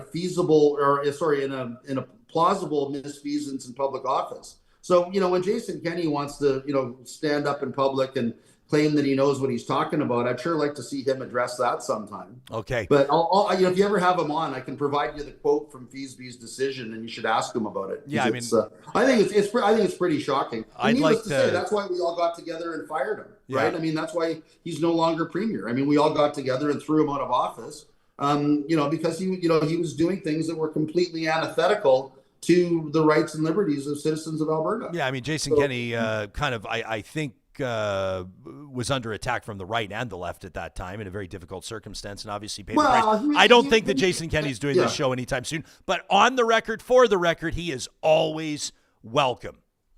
Thanks for doing this, Jeff. He won't come on with you, will he? Yeah, he wouldn't come on with me on Ched for a couple of years, and everybody knows that story, so that's perfectly fine. But hey, listen, as today has evidence, we're not afraid of conversations that get a little uncomfortable. We're not afraid of hearing out folks that I personally disagree with, and I always appreciate coming to a better understanding of what's making people tick. So thanks for doing the interview, Jeff. No, I appreciate it, but Ryan, please, next time before I come on next time, please read The Value of Freedom. I'll send you a copy. You got the link, so please read it. The numbers make a lot of sense. I look forward to that conversation. I'll take a look at it. Thanks for doing it, Jeff. Okay, you bet. Over and out. You bet. That's lawyer Jeff Rath, Rath & Company, of course, representing the Alberta Prosperity Project. That's albertaprosperityproject.com.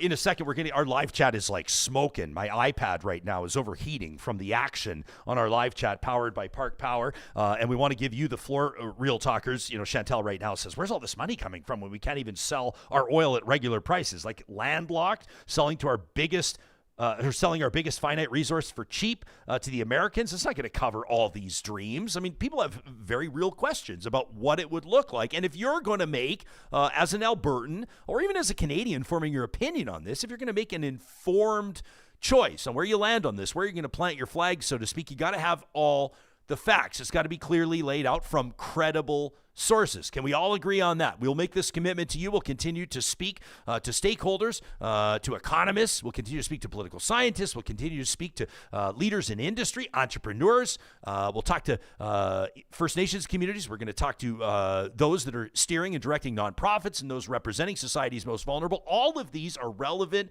and important considerations to make. More on this. We're going to hand the mic over to Real Talkers in a quick second. But as you know, once a week, we take a step out of the news cycle, if only for a few minutes, courtesy of our friends at Tourism Jasper, and take a look at what's happening in the crown jewel that is Jasper National Park. It's MyJasper Memories, proudly presented on Real Talk by Tourism Jasper. There's a couple of things happening. I know. Don't look now, friends, but summer is almost over. I know. Some of you are already, I'm sure, doing your back-to-school shopping. Some of you are taking a look at the couple of weekends that remain in summer before Labor Day and looking to make a last-minute plan. And Jasper is ready to welcome you with open arms. Not just that, but all the way up until September 2nd. Keep in mind that Parks Canada is offering free admission to all travelers, plus 25% off camping fees at participating locations. Yet another reason to get out there and hit the mountains. But I wanted to talk to you about some of my favorite Jasper activities in the summer and into the fall. Some of the colors start to change, and this magnificent community can truly showcase why folks have turned this into their number one destination for decades and decades. So summer may be winding down, but your favorite adventures are still going strong. I talk about these views. There's no better way to see it. I mean, maybe aside from summiting one of their many peaks, but that Jasper Sky Tram, the gondola, is an absolutely wonderful experience, very family friendly. And it's available, of course, for people with all different mobility challenges as well. The Jasper Sky Tram, of course, is a wonderful way to get up to the top and check out that 360-degree view. I highly recommend the soup at the bistro at the top. They've got a tiny little bookshop. We absolutely love it. You will not find better photos, maybe a family photo up there after traveling on the Jasper Sky Tram. Of course, you can tee off on Jasper's scenic golf courses as well. I was telling you how excited I am to be golfing the Fairmont Jasper Park Lodge golf course this weekend for Tee Up for Tots in support of the Stollery. You know, they're celebrating their 100th year at the Stanley Thompson Design Course at the Fairmont JPL with 100 days of bookings, ranked number one in Canada. That's Canada's number one golf resort at the Fairmont Jasper Park Lodge. Of course, you can also cruise along the open highways on one of these guided motorcycle tours. This is super cool. If you've got your own bike, of course, they can work with you there, or they can accommodate you. I love these Harleys with the sidecars. How cool would that be? There's no better way to hit the highway than the wind hitting your face and, of course, taking it all in. Absolute majesty all around. You can feel the rush of whitewater rafting. This is a perfect time of year to do that. Our friends, the Jeff Rath Tours, of course, obviously know their way around that Athabasca River. And whether you're looking for kind of a gentle float or you want to ramp it up a little bit, they can find those spots for you. One of my favorite parts, having rafted in Jasper in past with our little guys, watching an osprey circling above and then hitting the water. Absolutely marvelous. We traveled past a couple of those beautiful cabins and cottages that lined the Athabasca River. And of course, they're telling us stories about seeing wildlife pop out all the time. You've never seen children so keen as when they're looking at the shoreline as they float down that beautiful Athabasca River. And of course, you can soak in the views on that unforgettable Maligne Lake cruise. Now, I know Maligne Canyon right now is inaccessible to visitors for the time being, but Maligne Lake and the Maligne Lake cruise option is wide open. We did this as a family. We will never forget it. The information that they share as part of that guided tour will enlighten you when it goes to the history of this region, including the significance for Indigenous people, great spiritual significance there with Spirit Island going back millennia. That's an investment I guarantee you'll feel very good about. Now, there's still time to make unforgettable memories this August into this September, and don't miss your chance to celebrate the September long weekend, that coming up Labor Day long weekend, in the ultimate mountain destination. The season is not over yet, my friends, but it's not going to last forever. So hurry over to jasper.travel to learn more about the cabin capital of Canada, to check out Jasper's incredible culinary scene. They've got some new offerings. May I humbly suggest, if you haven't checked out the Maligne Range, that's an incredible one there as well. We've been sharing with you some of the other new restaurants and cafes in past episodes of MyJasper Memories. You can watch them all under the highlights link on our Real Talk Ryan Jesperson YouTube channel. Your adventure awaits in Jasper. MyJasper Memories is proudly presented weekly here on Real Talk by our friends at Tourism Jasper. The show's producer, Johnny Infamous. Your hands full, staying on top of the show as it runs, and also the live chat. Have you ever seen the live chat banging like it was today? This is incredible. You want to talk about an engaged audience. Very Look at engaged. everybody going. Yeah. Ben Demon Hunter says, this has been wild. Meanwhile, is it Mahar Geekum says, why are you wasting people's time with this nonsense? I understand not everybody is interested in hearing the arguments for Alberta leaving Canada, but I will say this is not nothing, which is why I'm really curious to see what the referendum result would be on this. If it's, 1 in 5 Albertans, or if it's 1 in 4 Albertans, or if it's 1 in 3 Albertans, that's not nothing. And I always want to seek to understand, and I know that this audience does as well. I appreciate Jeff coming on to argue his perspective. I don't agree with a lot of it. That's perfectly fine. You don't have to qualify to be a guest on this show by agreeing with the host. I don't think that that's the way that you want to run a talk show, and I don't think that that's what this audience is looking for. Ms. KD, thanks for your YouTube channel membership, says, is Jeff going to invite Brienne from Chilliwack, who had her bank account frozen, to his sovereign country? She says in the SpongeBob SquarePants font, things that never happened. Les says, I need more popcorn before I start drinking. Darren says, I don't think that Thomas Lukaszik's Forever Canadian question is meant to be a legally binding separatism question or comply with the Clarity Act. You can Google, by the way, Preston Manning Clarity Act if you want to learn a little bit more about how that relates to this, first Quebec, and probably now to Alberta. Elder Taz, appreciate you watching, Taz, says he stated he didn't want to put your question forth because it could result in a years-long battle in court. He stated that your question could turn out to be a nothing burger in the long run. Lightning Rod laughing out loud at nothing burger. Jay says this is the Don Rickles of separatism, an insult comic who has a side gig as a lawyer. Jeff, obviously a bombastic and big personality. I would suggest that if you want this movement, and by the way, I wanted to recognize as well before I make my point, Nia was one of several in our live chat right now that was kind of screaming at me in all caps saying, Jespo, stop giving him advice, stop telling him what to do. Respectfully, I don't think that Jeff Rath is taking any advice from me. I don't think that he's probably taking any advice from a lot of folks. They're obviously on their mission. They believe that they know the best way to get to where they want to go. But I would suggest that you're not going to be able to move something like this forward. Is this an obvious statement or what? If you're walking around calling people stupid, ignorant, uneducated, buffoons, taking swipes at, there's more conservatives than liberals. There's more conservatives than NDP members that would support the idea of a sovereign Alberta. And I think taking big swipes at 3 pretty prominent Alberta and federal conservatives, Jason Kenney, Preston Manning, Stephen Harper, is a way to get off on the wrong foot if you're looking to turn this into a mainstream movement, which I think is already an uphill climb. You know what I mean? I think that there's got to be maybe a little bit more finesse.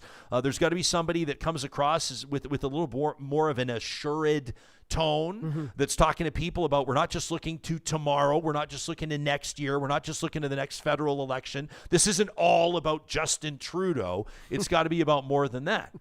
Well, Trudeau's not here anymore. I mean, I'm sure I'm fucking exhausted. That was an exhausting interview. I'm fucking exhausted. But I liked right it. I enjoyed the opportunity to kind of get into it for more than a 5-minute soundbite. Yes, but at the same time, Jeff says a lot of numbers, and you fact check those numbers, and a lot of them, saying, support is almost 50%, and that he's got 5% of Alberta's population signed up on his website. Yeah. That's 250,000 people.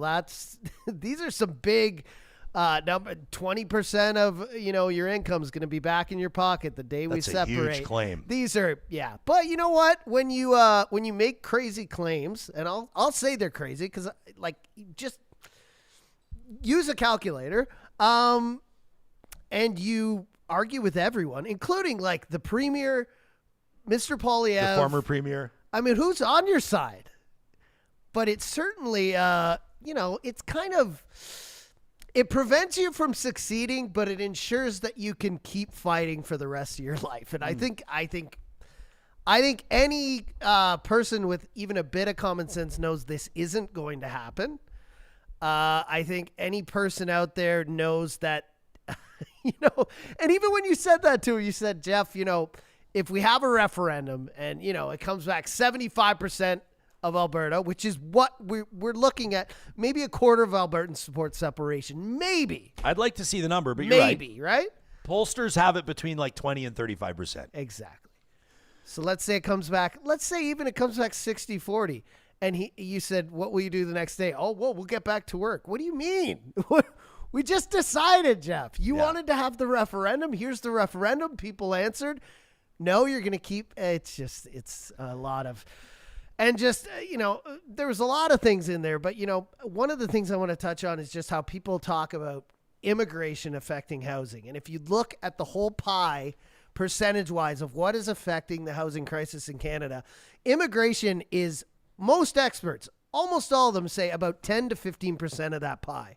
There's a lot more stuff going on, like infrastructure and regulatory issues and zoning and lack of supplies. And in general, we can't build houses fast enough. But that doesn't have to do with immigration. It also has to do with skilled trades workers. And 25% of those skilled trades workers that build houses are immigrants. So this whole thing blaming immigrants for the housing crisis, I mean, just go research it for yourself. Well, that's what Rathites like to do. Go do your own research. Okay. Don't listen to someone like Jeff, who's spouting off a lot of numbers in a short amount of time to potentially confuse you. Well, you know what? We've made it easy for people to do their own research. If you look back, and you don't have to look back too far, this was on the 28th of July when we talked to Sabine Benoit, who's a former advisor to 2 federal immigration ministers. She says that politicians, not immigrants, are responsible for Canada's housing crisis. You can check out that Real Talk episode. That was the 28th of July, or check out the highlight on our YouTube channel. It simply says, the headline, "Don't blame immigrants for Canada's housing crisis." Yeah, now, that's not to suggest that Canada doesn't have immigration issues. That's not to suggest that many Canadians are dissatisfied with the status of immigration, and it's on the Prime Minister's radar for sure. But 30 years ago, what were we saying? We need more people in this country. We need to improve the economy by letting more people into this country to pay taxes, all that thing. Now, 30 years later, it's like we've been turned ass up on it. And here in Alberta, you even said, we told everyone to come here, and now we're upset that they all came. It seems absolutely ridiculous to me. And another big piece of that housing bubble is we need more skilled laborers, but also the people who have the money are buying up houses and renting them out. And they are putting those rents high, and they are turning them into Airbnbs. And that is the problem. There is not affordable housing being built for people just to buy, get mortgages, and own. They're being sucked up, especially in Toronto and Vancouver. You know that by people with lots of money who have financial interests to make money over time and gain generational wealth by charging crazy prices for 1 or 2 bedroom townhomes, right? We know this. Chantel in our live chat says, we got to keep bringing Jeff and other supporters of this movement back to provincial issues not being addressed by the federal government and demand to know how they believe Alberta would be better off getting these solved as a sovereign entity. She went on, by the way, to say that Jeff was moving the goalposts so fast it's hard to keep up, and that's kind of the point. You know, it's like throwing spaghetti to the wall, hoping you lose your mind and tap out. She says, hold strong, Ryan. I mean, Jeff's obviously, like I said, he's a big personality. He's sort of takes like more of a dominant position when he's trying to communicate. Not the first time that I've encountered that in interviews, and it's perfectly fine. He's a lawyer. He's an effective lawyer. He's a very controversial lawyer. If you Google his name, you'll see that he's run into his fair share of issues, and obviously he wouldn't deny that. He can't deny it. Well, he likes to talk about certain politicians he doesn't like, especially feds who've been reprimanded and stuff like that. But yeah. Jeff, I don't want to bring the list up here, but Google his name and see how many times he's been reprimanded. Yeah, and I will say, like, most recently in July, $10,000 fine. Yeah, right? And you know the way I roll on this is like I don't want to start, getting like, and this has been like for my entire career. I don't believe on bringing somebody on a show and then as soon as they leave, then you just start taking like big swipes at them personally. But I will just say like facts are facts, so people can do their own research there. Ken K, I see that you had asked me to ask him if this would be a thing if Poilievre got elected. I didn't see your comment at the time. I see it now, and I think I'd be very curious to know that. I mean, you want to talk about numbers. One of the things that I find very curious, and one of the the polls, and I've seen this number before as well, that suggests that it's believed, or at least some pollsters have dug this up, that 70% of federal conservative voters in Alberta would support Alberta separation. I simply don't believe that. No. I don't believe that as a chance. The leader of your party, Pierre Poilievre, the leader of the Conservative Party of Canada, has said, without any sort of flex, without any obfuscation, without any mist around his message, that he believes that Alberta belongs in Canada. He's been very clear about that. So you can't tell me that 70% of his supporters in the province disagree with him on something as foundational as this. You know what I'm saying? Like, I just don't think that that's possible. Noob, by the way, says he signed Thomas's petition at Folkfest. So did everybody else. I know that a lot of people are signing. I'd be curious to know whose petition here is going to glean more signatures. Will it be the Alberta Prosperity Project? That's the Separatist, or the Alberta Forever Canadian? That's the one that we talked about, by the way, with Thomas Lukaszuk and former Premier Ed Stelmach. Love checking in with Ed Stelmach, by the way, eh? Like, you don't find a lot of people that are taking big, huge swipes at Ed Stelmach. A very likable guy, a reputable guy, and I encourage you to go back to, it's just a few episodes ago where we talked to him about why he's lending his support and his public profile. Former Premier Stelmach has not been in the limelight. He's serving on some boards. He's obviously continuing with his public service, but he's not a guy that you see out seeking the spotlight very frequently. So I think it's significant that he's doing this. I want to get back to the live chat here just to give a lot of you the floor here. Shane is watching us live on X, formerly known as Twitter. Shane, thanks for doing that. You can, of course, catch our live stream presented by California Closets on 7 different social media platforms, live every weekday morning, 8:30 Mountain, 10:30 Eastern. Shane says, why does Rath always resort to name calling? Like, it doesn't seem like the best way to get people's support. Yeah. I will say this, like, it's an interesting strategy. I talked about it with him. I think that, like, even out of the gates calling, what was he called me, uneducated, uninformed, ignorant, like right out of the gates because I hadn't read his publication. It provides entertainment value, but I do think that it's not exactly like a brand building exercise. However, it seems to be working for Donald Trump. But that's what scares me, because I tend to, because I know people, I do this. I go out to events and I put on a facade, not like being fake, but I genuinely think that the way people present themselves in public is like 25% of how they really feel. And so if that's the way you talk in an interview, I can only imagine behind closed doors the things that Jeff Rath might say. And again, I'm not jumping in here. I'm just trying to be like on the other side, because I feel like we had over an hour of him ranting, and what I got from it is that he has an axe to grind. Not that he wants to make multiple Alberta axes better. To grind. It seems like he wants revenge. It seems like he has an axe to grind with a prime minister who's no longer in power, premiers who are long since retired.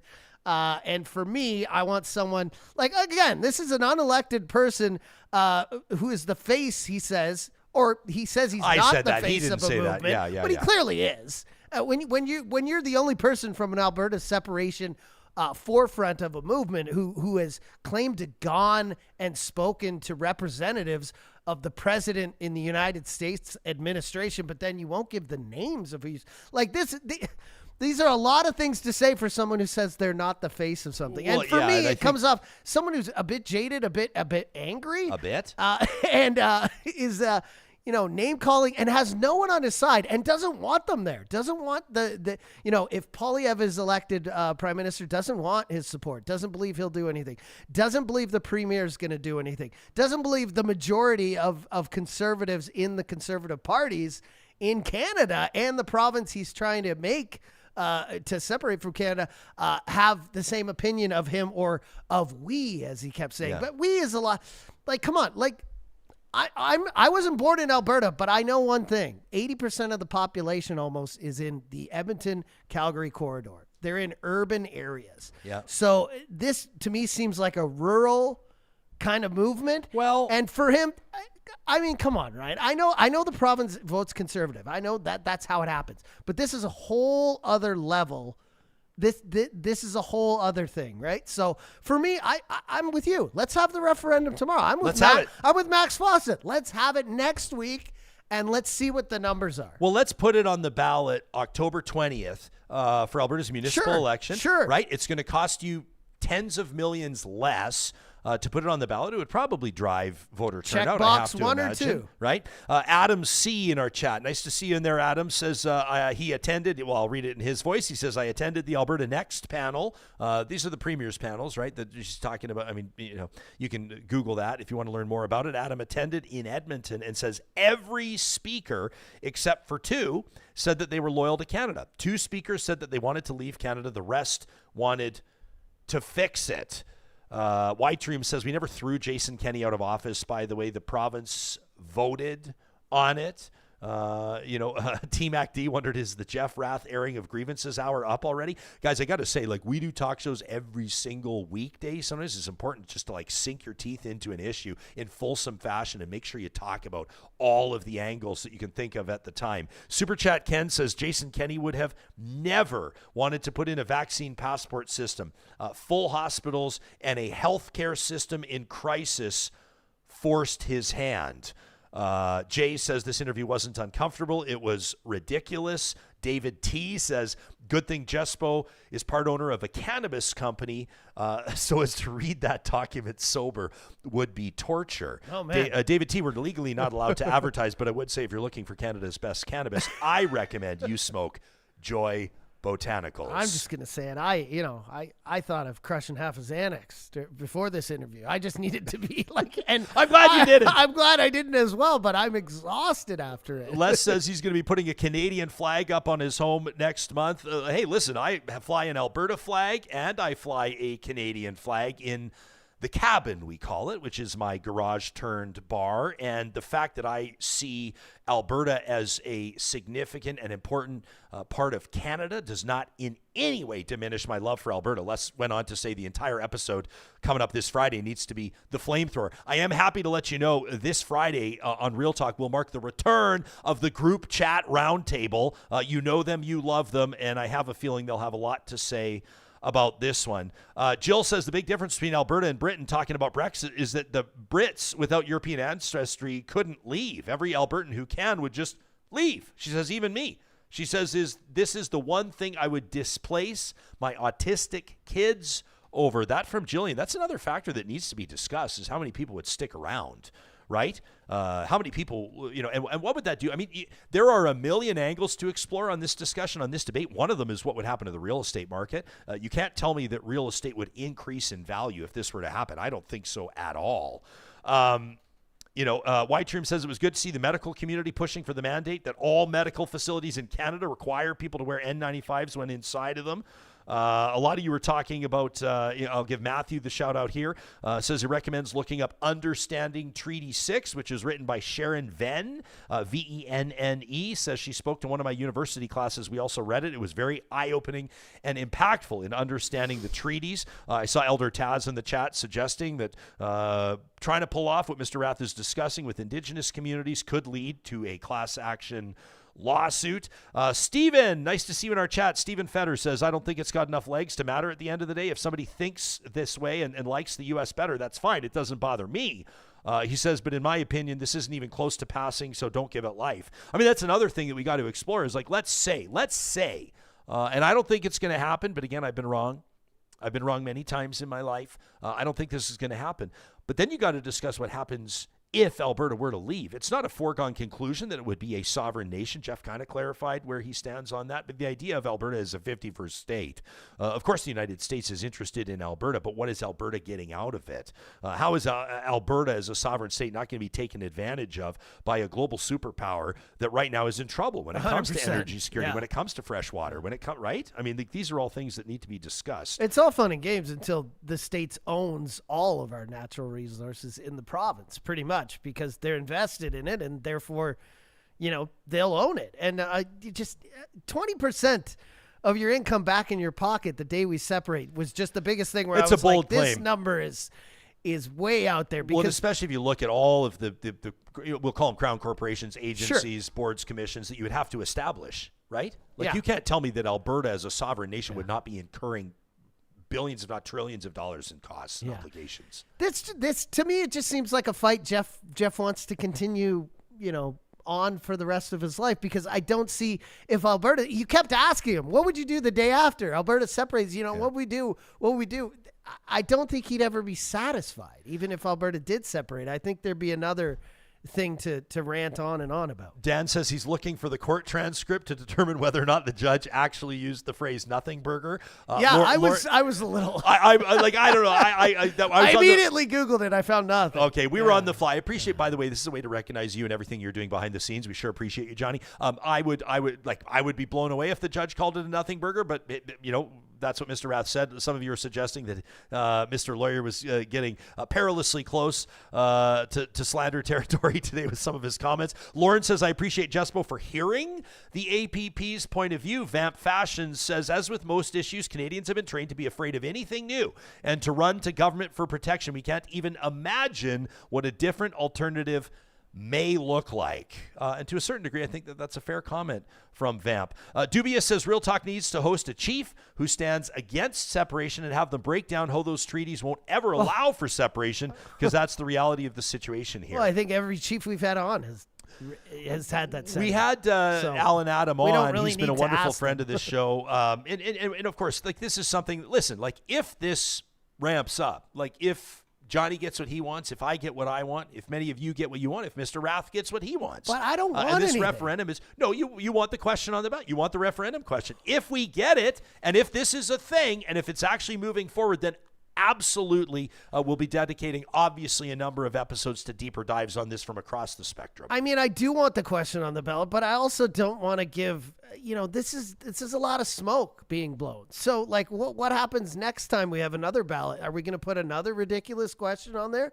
I mean, sure, if polling showed, or if Rath had 3 million people signed up to his website, I'd be like, holy shit, okay, we need to ask this question.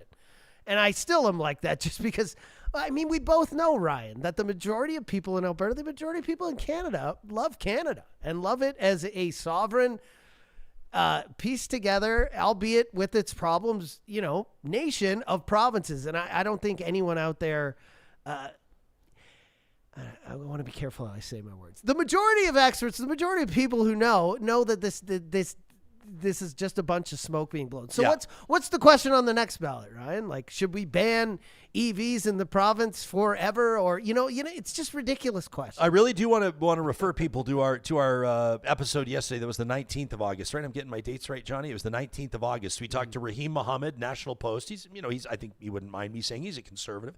I think that's pretty obvious. He talks about Pierre Poilievre's campaign, the campaign that he ran in the by-election Battle River Crowfoot, and he ran heavily on that EV mandate. That was kind of like Rahim says, and I'll paraphrase. You can watch or listen to the interview that we did. It's a good one, followed by Stephen Carter and Zane Velji. It was an awesome show yesterday, I thought. But Raheem was right when he says that conservatives from the conservative playbook or the campaign playbook have kind of been looking for their next carbon tax. And he thinks that the EV mandate served as an effective one in Battle River Crowfoot. And he thinks that that's something that Pierre Poilievre will take strategy-wise to Ottawa, and I happen to agree with him. I think that that's a good one. Blashy, go ahead. I was just going to say with EVs, and I'll just be short about it, they're like cell phones, right? Like when cell phones were first invented, people had outcries and wanted restrictions on them. And then we had better mobile phones, and then we had the iPhone, and now nobody could imagine living without their cell phone. The technology with EVs is the same way. It's tricky at first. It's difficult. You've got battery concerns. You've got charging station concerns. But I think over time, this is just going to be a no-brainer, and everyone's going to have at least one. There'll still be purposes for gas and diesel. Of course, there will be. But for the majority of people, again, I'm talking about. I'm not like Mr. Urban Area, but when the majority of your population in every province lives in urban areas, and the majority of people have a 25-minute commute to work, and the majority of people are looking to save money, and EVs look like the best way to do that, it's just going to be a no-brainer. Yeah, I mean, I don't know if you and I disagree on this or not. I believe that there is a role. I believe that there's, the impetus is on government in many circumstances to establish standards environmentally and otherwise to protect its citizens. Like that is one of the key roles of government. However, I also have personal hesitations. I push back personally on sort of like a perspective, like a foundational perspective basis on government interfering with industry or government interfering or standing in the way with business. And I do believe that when it comes to EVs, we all agree that there is a human. We don't all agree, actually, but I think people with common sense agree. People that pay attention to science agree that a significant portion of climate change is human caused, and a big part of that is emissions, so that it is an existential threat. So I do think that needs to be addressed. But I also believe that the market needs to lead on this. And I believe that a mandate, like mandated consumer behavior, is rarely the way to go. And you look back on what a lot of auto manufacturers are doing right now, in particular because of some of the restrictions that Donald Trump has lifted. Now auto manufacturers are able to sell V6s, V8s, V10s, internal combustion engines in California again, or will soon be able to, and that's having a big impact on markets. And I do think that consumer behavior is one to pay attention to on this. If people believe that buying an EV makes sense for them and makes sense for their families, then they will. But I do hesitate to endorse something like an EV mandate that's proven to be unpopular, and I think that that's something that Mark Carney's got to be careful about. Raheem talked about it on our August 19th episode where he says he wouldn't be surprised. Again, he's coming from a more of a conservative perspective, not to suggest that he's biased in his reporting to a degree that he can't be taken seriously. He's a reputable journalist. He's got a PhD, by the way. I apologized to him after the show yesterday. I said, I'm sorry, I didn't realize I didn't call you Dr. Raheem Mohammed. He goes, I don't like to trot out the PhD in my journalism work. He says, because I don't want people to think that I'm trying to walk around with some unearned credential. But he's not a dumb guy at all. No, and I do agree with him that I think that Carney's got to be careful with that EV mandate. 100%. Because a lot of people would get on board with getting rid of that. Poilievre was bang on by equating it to like an attack on rural life. That was a good play by his campaign team. But for me with the EV thing, I just feel like, Canada's not going to get it until the rest of the world gets it, because we got such a smaller population. Like China right now, people are estimating like 6 to 10% of the cars they got there are EVs now. Yeah. 40% of their new vehicle sales moving forward since 2024 have been, or 2023 have been EVs. So, and that's a market that's stressed. Say that number again. I looked it up here. Okay. I just wanted to. And I cross-referenced it. It's 6 to 10% of their vehicles right now on the road. No, of China. China, sorry. 6 to 10% of China's vehicles on the road right now are EVs. Okay. 40%, well, it says 37% of new vehicle sales since 2023 have been EVs. Okay, and what do we know about Chinese EVs? Is that they're affordable. Exactly. Right? And so that's the problem here, right? Yeah. So. Dubia says, yeah, 50% of voters say they would take a gold toilet gift. I love those numbers. Give me more. Blah Sheep and Blah Sheep, I want to read your comment, but I want to preface any response to this. Like, I am not a lawyer, and I don't know what the hell I'm talking about when you start getting into this stuff. So I'll give you my individual speculation, take it for what it's worth, which might be nothing. But Blah Sheep says, Jespo, don't you think it's particularly strange that they would try to stop? He's talking about Alberta's chief electoral officer. This is why Jeff Rath was in court. I think it was last Friday, about 4 days ago. He says, don't you think it's particularly strange that they would try to stop the question, Rath's question, from being asked through court, but the staying in Canada question, let's call it the Lukaszuk question, doesn't go to court?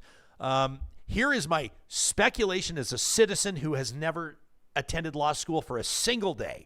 If you look at the two questions, again, Rath's question at albertaprosperityproject.com, do you agree that the province of Alberta shall become a sovereign country and cease to be a province in Canada? There are constitutional implications to that. There are treaty implications to that. It's a direct question that places the impetus on government to act on Alberta's future in Canada, which obviously involves some of those very serious negotiations, which may be non-starters, quite frankly. So that's my guess on the concern around this question being unconstitutional from the outset. If you look at the Lukaszuk question or the Forever Canadian question, it's more simple in the sense that it asks, do you agree that Alberta should remain in Canada? Now, at the end of the day, and I hate to put it this way because I support this petition, we brought Thomas on with former Premier Stelmach, and I encourage you to sign it at forever-canadian.ca.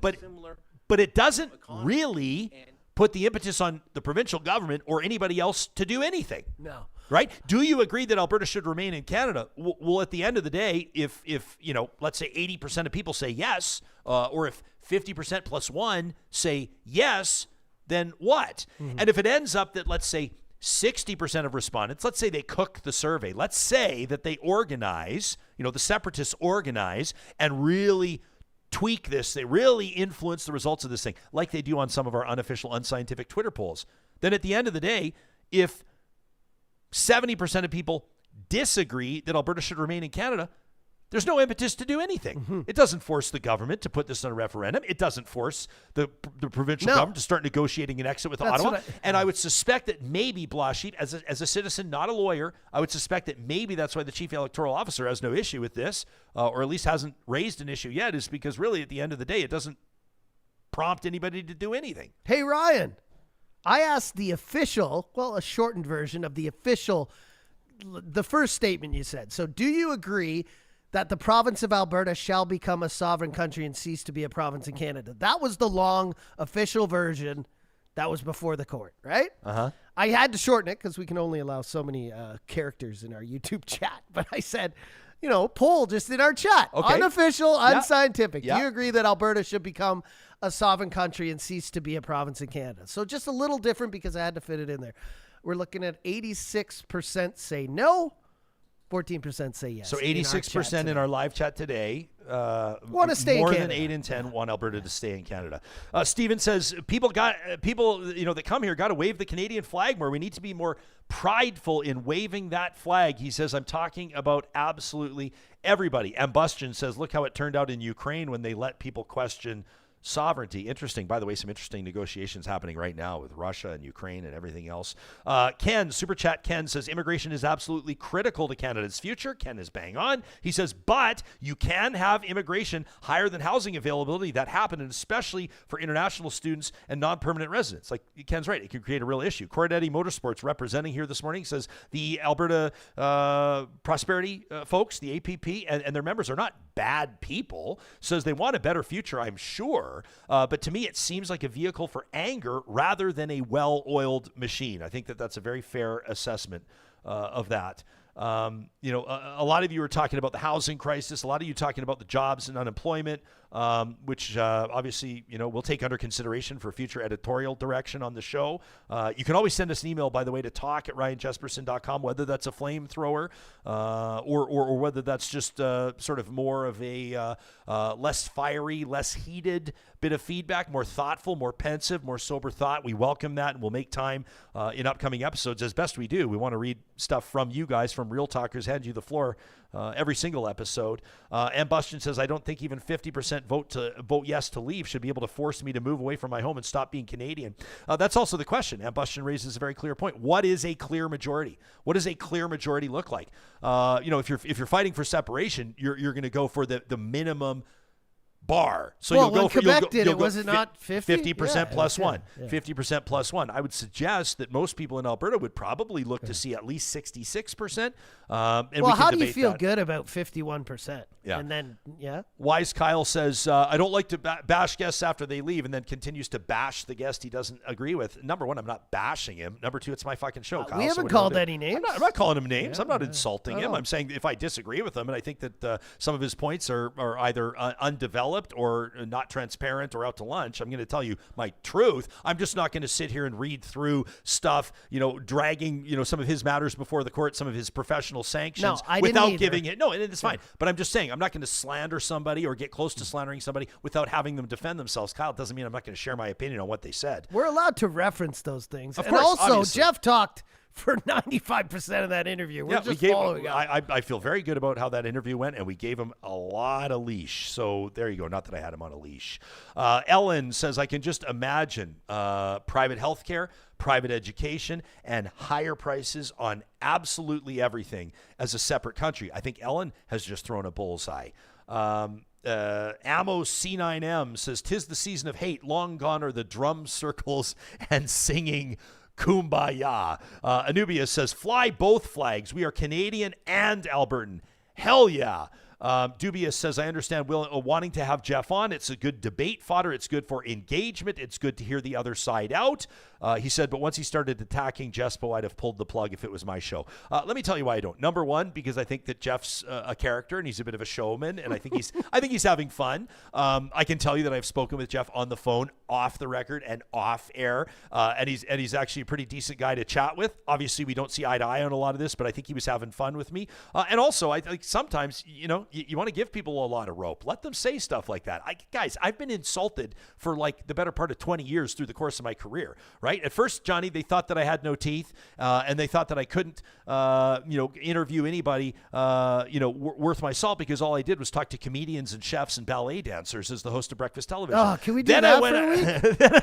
That'd be so relaxing. We just had a booze roundtable. So what more do you nice. want? So you get insulted by the more cerebral folks when all you do is comedy, and then you get insulted when you do a real talk show like on 630 Ched, because then you don't align with people's political perspectives and nobody's ever happy. But I'll tell you this, we sign up for it and it comes with the territory. And guys, honestly, it literally is water off a duck's back. Not literally. My son would correct me on that. He would say, Dad, it is not literally water off a duck's back. It is metaphorically water off a duck's back, but it doesn't bother me. You were getting flack today, even from a few people in the chat, like, quit interrupting Jeff. Like, all you were were doing was trying to keep things on an even keel. He mentioned how Carney was, Trudeau's financial advisor. You popped in and said, as well as Harper. Well, that's a fact. We're just trying to keep things on an even keel. Harper is the one who appointed Mark Carney, the governor of the Bank of Canada. He was the one who gave him the endorsement. And I know that this, like, you may come across as like I'm carrying water for Mark Carney. That's a fact. That's a fact, right? But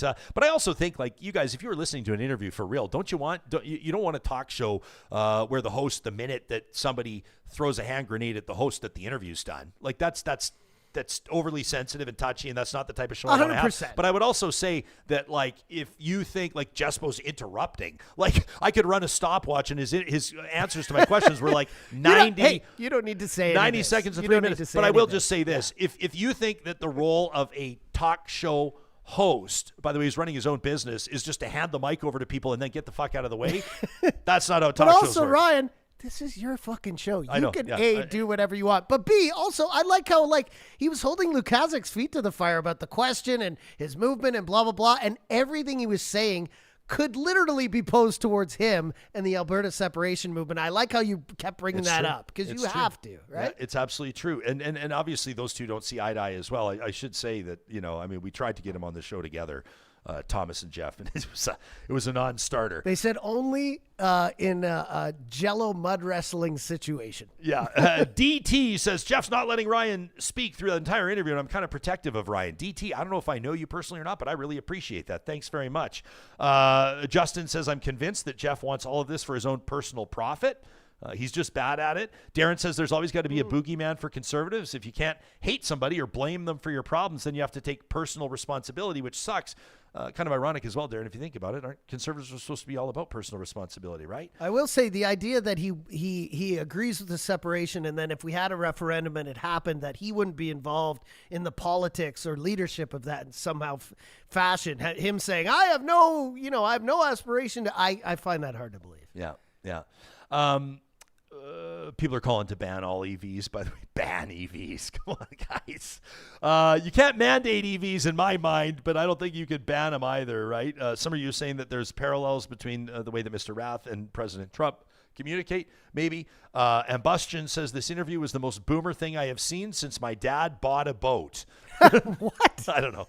They say the two best days for boat owners are the day you buy it and the day you sell it. Darren says, you guys got to go drive an EV. Don't go test drive one. They're so fun, so quiet, so powerful, so full of cool tech. They're 100% amazing. true. It's and 100% I true. would love if Alberta, and I know people equate EVs as destroying Alberta's economy because it's oil based. Let's be honest. But I just think there's so much more opportunity for Alberta to be involved in wind and solar and battery powered. In general, we could be the powerhouse of Canada. Yeah. I mean, we already are, but let's diversify. What's wrong with that? I believe that Alberta's economy could power the country. With respect to Ontario and everybody else, but is Alberta, windy as heck here. Well, we punch outside our weight class. We've got talented obstructions. labor here. We've got incredible natural resources. Alberta's future is bright, and it is not all tied to oil and gas. People need to stop believing that Alberta is going to be screwed if oil and gas demand drops. But at the same time, you got to play your cards right. You got to have government that is not looking not just through the next election cycle, but looking 50 years from now with your best interest in mind, not their best political interest in mind. Jillian says, Jespo, government not interfering enough is why half of our planet is on fire every single summer. Michael says, I think we're quite isolated over here compared to what consumers are buying in Europe and China. The technology with EVs is absolutely amazing. Cher says, is it Marshmallow Mama? Amazing handle, Cher. Says we have an EV and we have an internal combustion engine. Says both are about 8 years old. With the charge savings, says we have solar panels. Way to go, Cher. And the lack of repair costs, says the EV easily paid for itself. Dan says EVs are the future. Chantel says hopefully you can take tariffs off Chinese EVs and kick the American market share out, get some new factories here, and move on. 80s fanify, so let's be honest, selling fear to rural population isn't that hard. See, here's what I want to be careful as well because, number one, my whole family is rural, and there are, incredible people that live in rural communities. We got to be really careful about saying, the urban folks think this and the rural folks think that. Well, no, I don't think that either, and I don't want people to. Geez, every weekend I'm in rural communities doing weddings, involved in celebrations with them. They are the salt of the earth. They are hardworking. They are kind, considerate, sincere people. I didn't mean anything like that. I know you didn't. I don't think they're calling you out in particular. No, what I meant was Jeff's the one roaming around in a cowboy hat and saying he's going to the communities with 300 people in them, and half of those people are coming out and saying they support it. So I was just referring to that. Yeah, and with respect to Breton, Alberta, which is actually a wonderful place. I've been to Breton, Alberta. There's probably not a lot going on. When you get a bunch of people together, of course you can get half amount. Yeah. You just call it a social. Hey, like guys, they do in Manitoba. Deviled eggs and free drinks. Come listen to Alberta Separation Talk. I'd probably go. Yeah, remember that? Who is Rick Strankman? Remember the former Alberta politician who, by the way, is a real talker. He emails us from time. I got to get Rick Strankman on the show. I owe him that. He emails us I'd say once every 6 months and checks in, and he's actually a hilarious guy. But do you remember Rick Strankman? Held that event. It was like a political fundraiser. I might get the details a little bit screwed up here, but remember, and on the poster it said "Bring your wife's pie." Yeah. It was like a potluck. It was like a potluck pie potluck. Pie luck, whatever you want to call it. But they said "Bring your wife's pie," and everybody was like, up in arms. Like everybody was like, that is like misogynistic and brutal. And like, I will say, obviously, like, you know, if you step, you know, if you go into like, you know, downtown Vancouver, downtown Calgary, downtown Toronto and throw an event, bring your wife's pie, you're going to get crucified, as Strankman did. But to bring this back to how some rural communities are hardwired, they're like, we don't see the issue. They're like, this is something we love. It's like church picnics. Everybody talks about it. But it just goes to show, like, there are differences in how people are wired. There are differences in how people communicate. There are differences in how people socialize and how they celebrate and what they celebrate. Well, that was an example, though, that stuck to me. I remember when I saw the poster, I personally kind of went, ooh. But at the same time, I understand he's just a good old boy. He was just doing what they've been doing at their church, I'm sure, for like 50 years. A lot of this is like gnats compared to flies around people's heads to rural people. I'll just say this in defense of rural people, because I feel like Jeff is painting them as these incredibly angry, pissed off separatists. I go to these communities. I was just in Vegreville over the weekend. 300 people at a rural wedding, most of them farmers. Yeah. A lot of them haven't been to the city in a while. Like they don't have they are not these angry, fired up people who are concerned as Jeff paints them as with this. I mean, maybe they are when they're posed the question on a ballot. Maybe they are when they go to vote, but they don't get up day to day and breathe fire. I love this from Val. Nice seeing there, Val, in our live chat powered by Park Power. She says, this interview was annoying and hard to listen to, but I chose to keep listening. You Val, have to. Awesome. That's 2 points for you, Val, and everybody else who stuck around, because I think, like, you know. You can't pretend this doesn't exist. You don't pretend it doesn't exist. I love that you say that, and I also hope that people got a better understanding of what they're all about. You got to, you know, I mean, you give somebody like, you know, that was like a 75-minute interview, you know, minus our promotional spots. That was like he was talking for like 65 minutes. Like that's a long time. He can't accuse us of censoring or not having him on. Not that he is. And you can't accuse this show of not giving them you know, I mean, people say platforming him, but giving him an opportunity to argue his case, which is what we want to do. Rob, watching us live on Twitter, says, for a lawyer, it doesn't seem to me that he's really thought this through. Les says, I wonder if this interview would have been different if it was in the studio. I don't know. I don't think so. We probably would have had a beer. Maybe a little early for beers, John. Maybe we would have had maybe a tequila soda. A chai tea. Good breakfast drink. But I agree with that comment. That's the one thing when I'm watching this interview, I'll just say quick and you get back to those comments, is that I don't think even Jeff agrees. He must not believe that it's going to be as easy as he thinks it's going to be.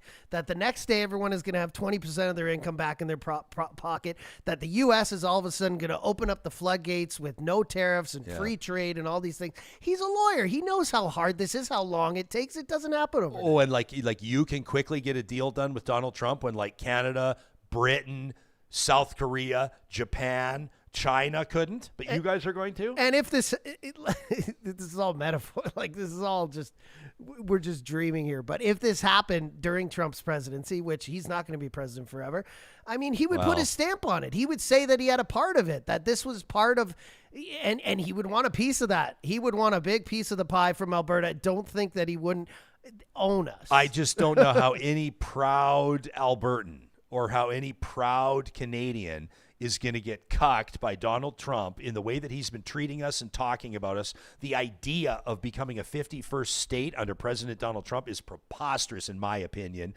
Dan makes a good point as well, says, Jespo, 50% plus one does not do it either. And I agree with you, Dan.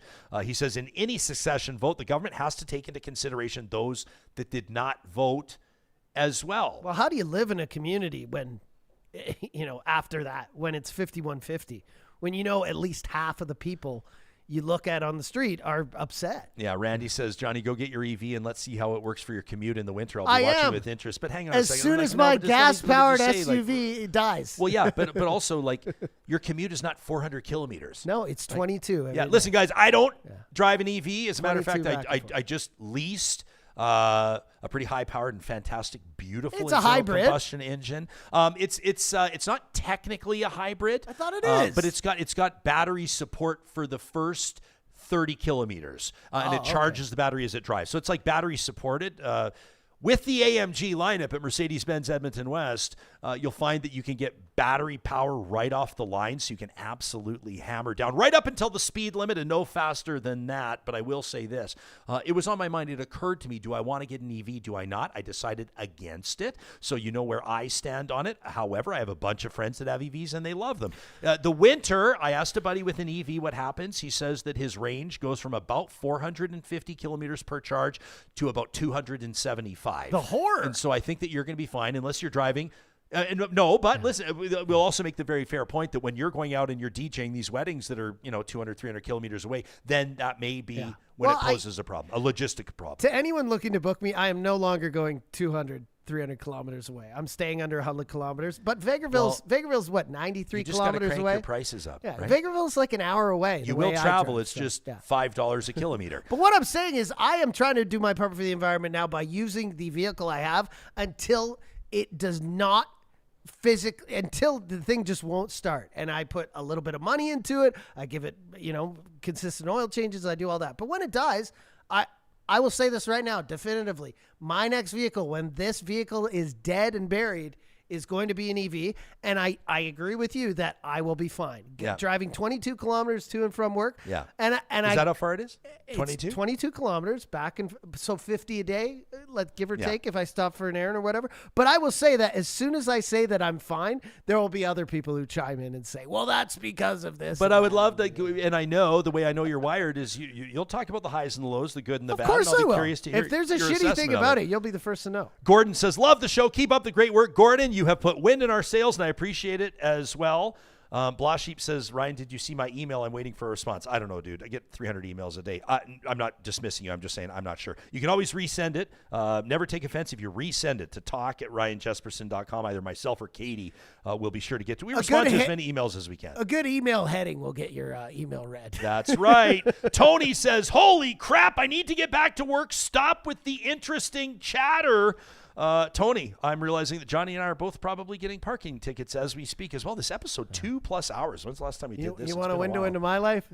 How many parking tickets? This month. Three parking tickets this month. We should also let people know we do pay for your parking. You just don't use the spot. You want to come a block closer. Jill says, bring your wife's pie was not about the pie. It was about the perception, in my view, that's the extent of women's contribution that some of these guys want. Jillian, absolutely 100% agree with you. I'm just saying, like, the optics, to present that as an issue, like, for example, you don't get away with that in an urban community, where in a rural community it doesn't raise eyebrows. But I absolutely take your point. I mean, there's a reason why people were pissed off about it, right? Well, what was the alternative? Bring your partner's pie or just bring a pie in Bring general? your favorite pie. It would have been, Bring your favorite pie. And I get that's good, too. Yeah. I didn't find anything horribly wrong with it, but I could see how some people are like, Yeah. Hey, friends, before we let you go, I want to mention a couple of things that are really important to us, and that is, these episodes, as much fun as we have doing this, and we hope that you're taking value from this. Like, when I say this is not possible without our partners, I absolutely mean it. And so if you're in the business, right now, like, number one on your to-do list is to get organized, is to declutter, and maybe add some, absolutely add value to your home, but also add to your experience in your home, your enjoyment of your home. You got to start at CaliforniaClosets.ca. They're one of our biggest backers, one of our biggest supporters, and they are literally the best in the business when it comes to custom closets and storage solutions for the entire home. It all starts with a free design consultation. You can learn about their approach. They can price it out for you. They can work with any budget within reason, and all of their installations are guaranteed for life. Manufactured right here in Alberta, a proud Canadian family-owned company. That's CaliforniaClosets.ca. Also want to give a big shout out to our friends at UCAN Youth Services. This is our charity of choice this year, a nonprofit organization dedicated to helping young people out of harm's way and onto a path of economic independence. I've talked to you a lot about their corporate partnerships. If you're hiring entry-level positions, you want a reliable, trained, skilled, motivated workforce, you can partner with UCAN Youth Services to make that happen. And they're also really, really excited about a new location. They're going to be doubling their service offerings, but that also means they're going to have to raise some money. A capital campaign is pending. We're going to be getting our platform behind that in a big way. We're proud to support UCAN, but you can make a donation today, or maybe consider them when you're doing your estate planning. Maybe when you get your tax return, you can make your donation tax deductible today at ucan.ca. CA. And a big shout out to our friends at Athabasca University soon. Of course, everybody's talking about back to school. The beauty about AU, back to school, can be anytime through the year. They're Canada's open university, so you're designing your course load. You're setting where are your deadlines? Maybe something happens. Maybe your parents are getting sick. Maybe your kids need you. Maybe you need a mental health break. Maybe you just want to go surf in Costa Rica for 6 weeks. If you're a student at Athabasca University, you're never falling behind. You're only working at your own pace. Whatever works for you. That's why they've got tens of thousands of alumni around the world. As Canada's open university, you can learn more about Athabasca University on their website. That's athabascau.ca.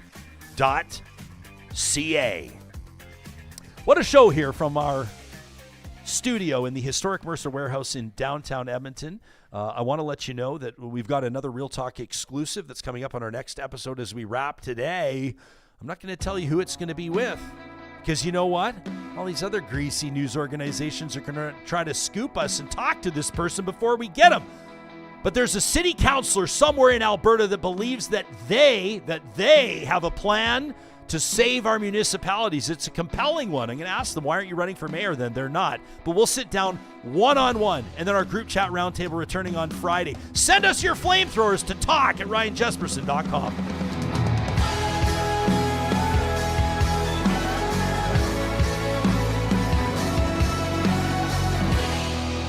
Real Talk is hosted by Ryan Jesperson, executive producer Josh Dunford, technical producer John Hicks, general manager Katie Cook-Chivers, account coordinator Lawrence Derlego, human resources Lena Shepard, website design Mike Johnston, voiceover by me, Carrie Skelton. Real Talk's editorial board is Supriya Dwivedi, Ahmed Ali, Brandy Morin, Ann Castleman, Corey Hogan, Harman Candola, Catherine O'Neill, and Chris Henderson.